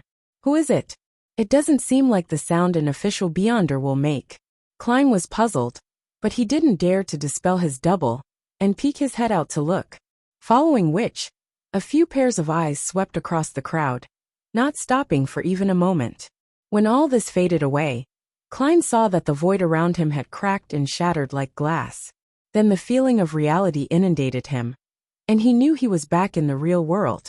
After removing the double, he sat back in his seat. The passengers in the carriage were doing their respective deeds, reading newspapers, chewing bread, and scolding children. It was no different from before. But in Klein's vision, they had regained their aura and their emotional colors.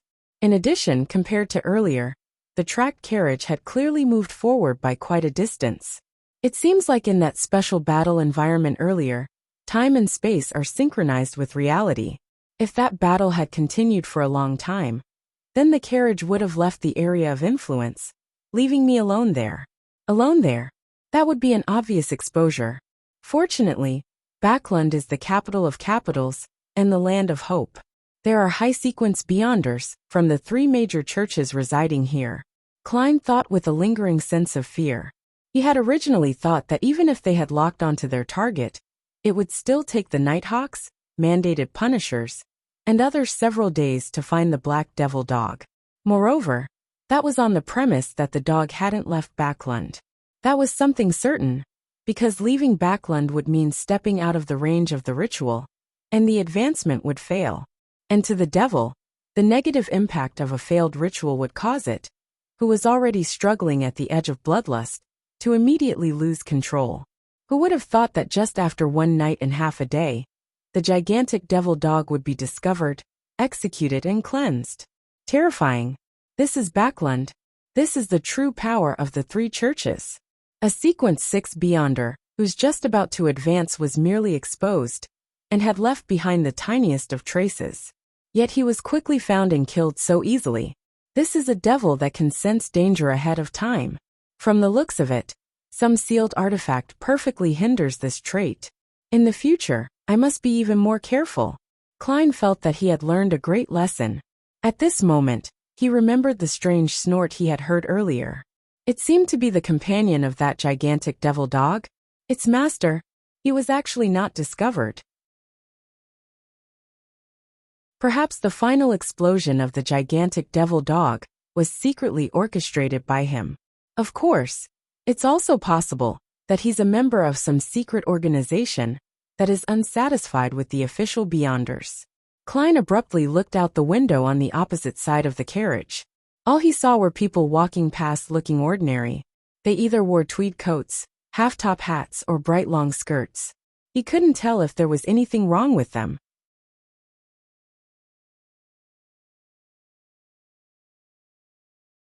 Chapter 328. He that touches pitch shall be defiled. The wheels of the carriage pressed down on the track as the horses dragged it along. The heavy carriage steadily advanced, and soon, they were moving away from the street as though nothing had happened. With a normal expression, Klein held onto his cane and waited until the tracked public carriage passed 2 stations before he got off ahead of time. He took a large detour and slowly headed back to the place where the gigantic devil dog had been killed. He wasn't looking for its Beyonder characteristics, as it was impossible for the top experts of the church to not know about this matter. They would have definitely taken it away long ago. He also wasn't investigating the source of that slight snort. After all, with so much time having passed by, the carriages moving on the streets, and the people that were coming and going, how could there be any clues left behind? Even divination would fail to obtain an answer. Klein's purpose was to look at the subtle details that remained along the street, and to see the nature of the sealed artifact that had created the strange environment for the battle, so as to prepare for what might happen in the future. This is a magician's acting. He sighed silently as he walked under the gray sky, along the edge of the street, which was marked by the gas lamps. The reason why he had to wait 2 stops before getting off and taking a detour was because he was worried that there would be an official Beyonder who would sweep the battlefield in secret. He didn't want to meet them, so he tried his best not to. Klein, who was dressed decently and holding onto a cane, took some time before he returned to the huge devil dog's place of death. However, There were no traces of its presence on the street, and the passers-by clearly didn't know that a fierce beyonder battle had taken place here. That sealed artifact is really magical. It's even more powerful than large-scale hypnosis. Klein activated his spirit vision and slowed his footsteps, like a gentleman on an outing rather than on an errand. It took him over half an hour to complete his tour of the area, but his efforts with his spirit vision was futile. There was nothing out of the ordinary about his target area. However, Klein's spiritual perception sensed one thing: its scope and its boundaries.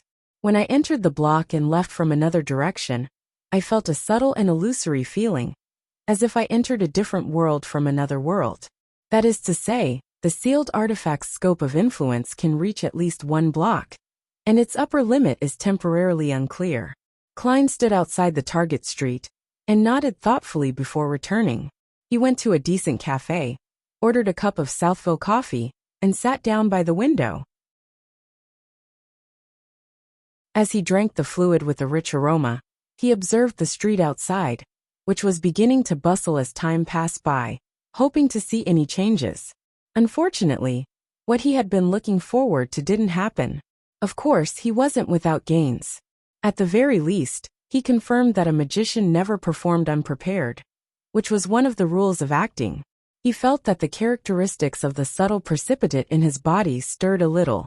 In the evening, Klein stopped his observations and returned to Minsk Street in a public carriage. At this moment, the gas lamps on both sides of the road had already been lit, illuminating the slightly wet cement ground with withered leaves that fell from the trees along the road with a blue hue.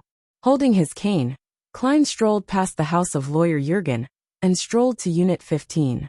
As he was walking, he suddenly thought of something. He had finished all the ingredients at home. If he went back now, he wouldn't be able to cook dinner. Should I go to the meat shop and fruit shop, or find a restaurant to fill my stomach first? Klein hesitated for a moment. He then finally decided to take a break tonight and eat something ready-made. Many of the dishes in this world were made quite simply and very quickly, so it didn't become a situation where an hour was spent cooking for 5 minutes of eating. However, there was still a certain amount of work to be done. Furthermore, he had to wash the dishes and wash the knives and forks himself. After touching his wallet, Klein turned around and walked in the direction of the area, where according to his memory, there were restaurants. Once again he passed the house of lawyer Jürgens. Standing behind the open oriel window and looking at the confused expression Detective Moriarty had, Jürgen raised his voice and said, "Mr. Moriarty, did you forget your key again? Or did you drop your key?" "Why is he saying again?" Klein replied with a chuckle. "No, not really." Jürgen solemnly nodded his head. "Then why don't you come to my place? You can return when it's completely dark after we have dinner." Klein hesitated for a second and smiled. "It will be my honor." When he entered, the black cat, Brody, was licking his paws in a corner. Jürgen didn't make much small talk as he stepped into the kitchen. After Klein had hung up his coat and hat and put away his black cane, he stepped into the dining room and saw that the table was already covered with food, blackened steaks and mashed potatoes of the same color. He wasn't surprised by this. This was how Mrs. Doris, lawyer Jürgen's grandmother, cooked in her old age. The food didn't look appetizing, but they were delicious. "She's a good chef." Klein sat in front of Jürgen, smiled and made some small talk. "Were you about to have dinner?" "Yes, it's a habit of mine to look at the scenery outside before my meal. It allows my thoughts to spread without boundaries." Jürgen spread out his napkin and picked up his fork and knife. Klein looked around in puzzlement and asked, "Where's Mrs. Doris?" Jürgen sighed and replied seriously, "The weather is getting colder and colder. Her chronic lung problems are back, so she has no choice but to be admitted to the hospital for a while. May God bless her." Klein drew the triangular sacred emblem of the Church of the God of Steam and Machinery on his chest unfamiliarly. Then he cut a piece of steak and forked it before stuffing it into his mouth. At that moment he suddenly thought of a problem and hurriedly asked, "So, you were the one who prepared dinner?" "Of course. It was done a few minutes ago," Jürgen answered simply. "If it isn't the work of the great chef, Mrs. Doris, then this food The corner of Klein's mouth twitched. He held back the fear in his heart and still bit down on the small piece of steak on his silver fork, slowly chewing on it. His brows furrowed a little as he forcefully swallowed the food. He squeezed a smile as he asked, "Why did you prepare 2 servings in advance?" "1 serving was prepared to be taken to the hospital for my grandmother." Jürgen glanced up at Klein. "I'll make another one later." "So that's how it is."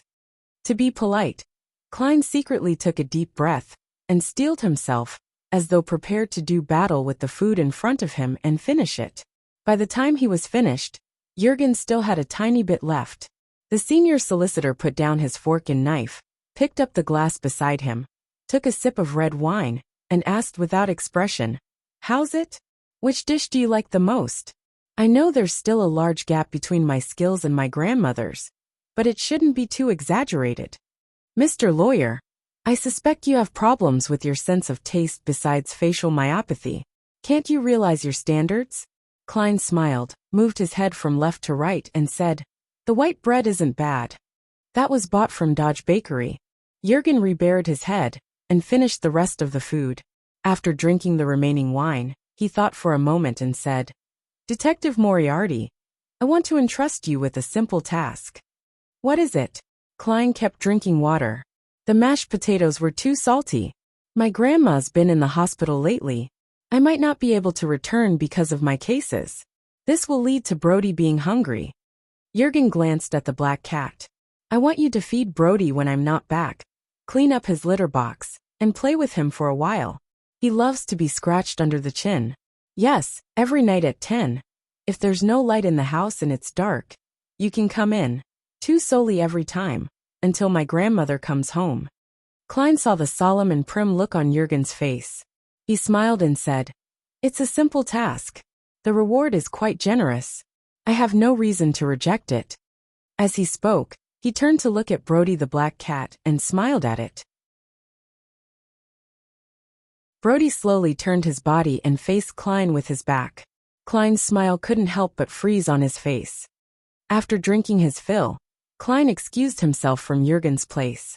He strolled back to his rented house in the completely dark streets. By this time, the people who had finished their work had already returned home and were enjoying their dinner. There were very few pedestrians on the streets and not many carriages. It was very quiet. Walking under the light of the gas lamp, Klein, who had no urgent desire to return, slowed down. So did the black shadow at his feet. When he passed by the Sammers, he saw through the oriel window that the interior was brightly lit. People were moving back and forth, and sounds of chatter and laughing could be heard. As for next door 15 Minsk Street, it was dark and silent. With a sigh, Klein quickened his pace, took out his key, and opened the door. Before he went in, he checked the mailbox out of habit, and found another letter lying inside. Who sent it? Klein took out the letter, and glanced at it under the light of the street lamp. No stamps. It looks like Isengard Stanton's handwriting. He nodded slightly, went inside, closed the door, switched on the light, and opened the letter. The great detective Isengard said in the letter, "I'm very pleased to inform you that the murderer has been found and killed on the spot. The police think that our work is worth at least half the bounty. They should be disbursing it to me this week. When that happens, I will invite you and our other friends to come over and share this bounty." Isengard received the news so quickly? He sure has a close relationship with the Backlund police. Oh, it's without a stamp. That means that he got someone to deliver it directly. The Lone Kingdom's postal system isn't that efficient. How could a letter sent in the afternoon arrive in the evening? Klein sighed, put down the letter, and got ready to change into a new outfit before heading out. With the serial murders out of the way, and the situation in Backlund easing, he could try to do a couple things. For example, find Caspers at the Bravehearts bar, and contact Merrick to see if the Beyonder, who could control zombies and Miss Sharon, had any books regarding mysticism. If my guess is right, they should be the defectors of the Rose School of Thought.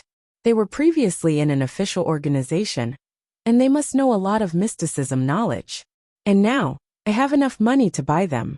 Klein touched his wallet and thought in anticipation.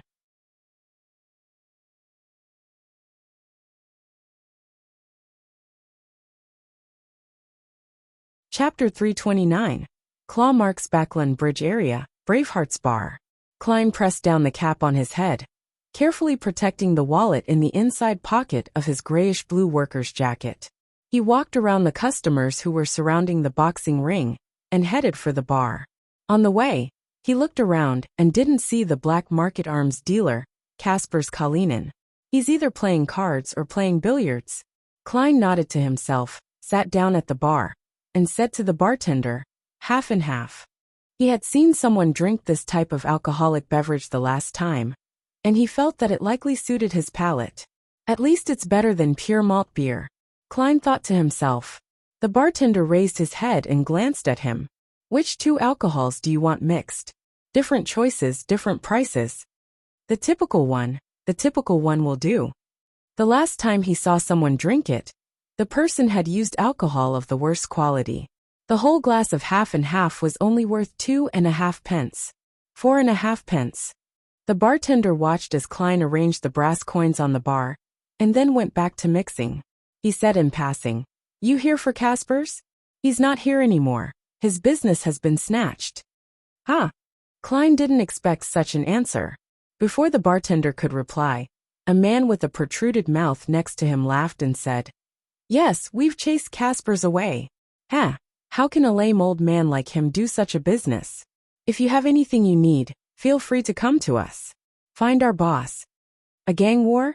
Klein subconsciously came up with this idea, wanting to reject the man's suggestion. However, he soon thought of another possibility.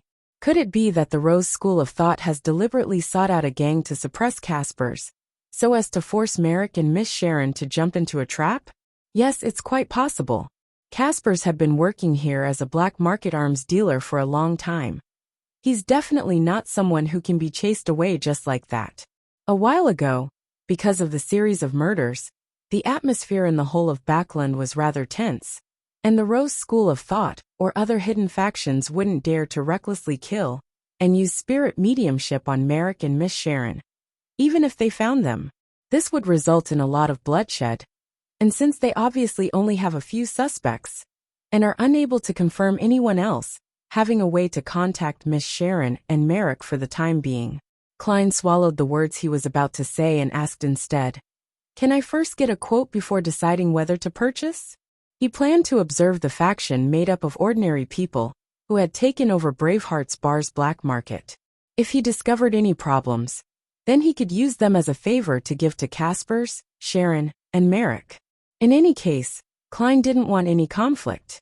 He only planned on observing via normal processes, so there was no risk.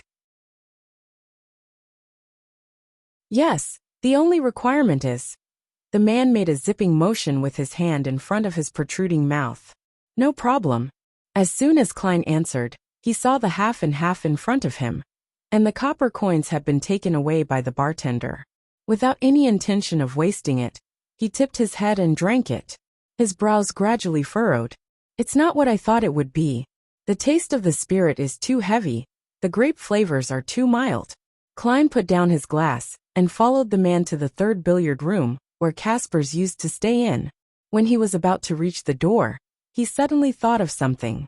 As someone who doesn't know much, even I can guess that this is a trap. I wonder if Miss Sharon and Merrick, who have been hunted for so long, know about it. They definitely wouldn't appear. However, Kasper's knows more than one Beyonder. He has connections with several different circles of Beyonders, and he might be able to get other helpers. That would complicate things. At that moment, the man with the protruding mouth stopped at the doorway of the billiard room, and the distracted Klein almost bumped into him. He pointed inside and said, "Don't talk nonsense later. Our boss doesn't have a good temper. Everyone in the Backland Bridge area and East Borough knows this." "All right." Klein nodded. Satisfied, the man with the protruding mouth turned and pushed open the billiard room's door. As the door opened, Klein saw a figure hanging in the air, gently swaying. It was a burly man with a full beard. There was a rope tied around his neck, a rope that was tied in a dead knot. His feet were off the ground, the tip of his tongue was protruding out, and his face was purple.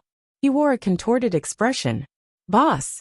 The man with the protruding mouth cried out in disbelief. As soon as the tension in Backland's atmosphere disappears, Someone takes action. Klein tilted his head and glanced at the subordinate. He then solemnly drew a triangular sacred emblem on his chest. May he find peace with God. I hope his temper is cured as a result. The man with the protruded mouth didn't even hear what he said. He suddenly shouted, "Boss! Murder! Boss is dead!" Klein took 2 steps back as a result of the loud and shrill voice. And he also activated his spirit vision to take a look inside the room. There was nothing special other than the scattered billiard balls all over the place. Did a Beyonder from Casper's do it? What would the faction who planted the trap do? If there was actually such a trap? Klein quietly moved away and slunk away into the crowd when the other gang members swarmed over.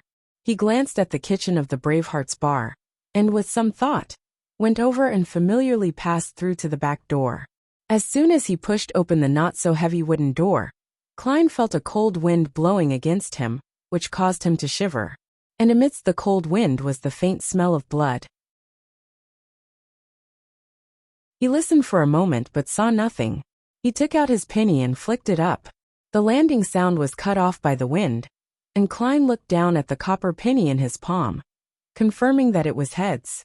Putting the coin away, he carefully walked forward, heading in the direction that his spiritual perception told him to. He walked to a dark corner, where there wasn't any illumination from the street lamps. The smell of blood suddenly became stronger. With the help of the weak moonlight that penetrated through the clouds, Klein almost gasped when he saw what was in front of him. The floor here was littered with bloody thighs, calves, boots, ribs, a heart, arms, eyeballs, and other human parts. On the wall hung a portion of pale red intestines. The background was a large patch of bright red with milky white markings. Seeing this, Klein felt like he was looking at a slaughterhouse specially prepared for humans. Is the murderer afraid that the Nighthawks, mandated punishers, and the others are too idle? This is so exaggerated that the police would immediately transfer the case to them. Klein muttered in his mind to resist the discomfort caused by the scene. He walked around the blood and approached the opposite wall. To his surprise, there were quite a few deep scratches. It was like a thick and sharp claw that forcefully scratched out a mark. The claw is similar to the one the devil dog had after its transformation. Could it be that there's another one? Could it not be dead yet? No, I know what's going on. Klein suddenly came to a realization. The deceased must be the Beyonder, who killed the bar's gang leader. He was finished off by the faction who had set the trap. According to Little Sun's description, I've always suspected that the faction is the Rose School of Thought, because they grasped the prisoner pathway, which is also the mutant pathway. And one type of mutant was the werewolf. This was in line with the traces of the crime scene before him. It also indirectly proves that Miss Sharon and Merrick are defectors of the Rose School of Thought. Klein calmly retreated out of the scene, one step at a time. During this process, he confirmed that there weren't any Beyonder characteristics present. Of course, it was possible that it hadn't appeared yet. Then he turned and walked towards another street, intending to get someone to inform the police, lest such a scene frighten the commoners and make them suspect that Backlund had been infiltrated by some ferocious beast. Because he didn't want to get into trouble over greed, Klein didn't wait for the possibility of a Beyonder characteristic appearing. Just as he reached the end of the alley, he suddenly saw a brown carriage slowly approaching in the night. The carriage didn't continue to move forward like the other carriages. Instead, it stopped right in front of Klein. Klein narrowed his eyes as he prepared to do battle.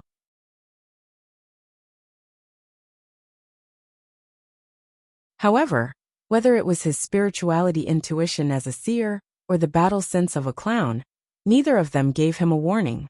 At this moment, the window of the carriage was opened, revealing a pale face which wore a hint of madness to it. Its brown eyes seemed to conceal deep malice. Merrick. Klein recognized him. It was Merrick, Miss Sharon's companion who controlled zombies. He was only wearing a white shirt and a black vest, and he didn't seem to be afraid of the cold at all. He gestured for Klein to board the carriage. For a moment Klein hesitated, wanting to use his spirit pendulum to divine right there on the spot. At this moment, a figure appeared behind Merrick. She wore a complex black regal dress and a small, soft hat. It was the blonde Miss Sharon with blue eyes. She can easily do me harm if she wants to. She can directly come out from the wall behind me. Klein thought for a moment. Then he deliberately took 2 steps forward casually. He opened the carriage door and took note of it. After he sat down, the carriage began to move slowly. It was unknown where its destination was. Why did you come here? Sharon asked simply. Klein answered frankly. I wanted to contact the both of you and ask if you have any books on mysticism. It would be best if they went in depth. As you know, I lack such knowledge. Merrick continued looking over with malice-filled eyes as he said in a slightly hoarse and low voice. We do have a lot of knowledge regarding mysticism, such as Shaman King Klarman's Book of Secrets. But what can you use to trade for it? Shaman King? Which pathway and sequence is that? As these thoughts flashed past his mind, Klein deliberated his tone and said, I can trade for it with gold pounds. Or do you need anything else? The pale but exquisite-looking Sharon looked at him and replied stoically, Help. We'll use your help as barter. You're tuning in to the Li Mei's Wuxia Whispers YouTube channel. We're so grateful for your support, and don't forget to subscribe to join us on this incredible journey through captivating stories. Your generosity through donations truly makes a world of difference, as it's the primary source of revenue that allows me to expand and enhance this channel for you. Thank you from the bottom of my heart for being a part of this adventure.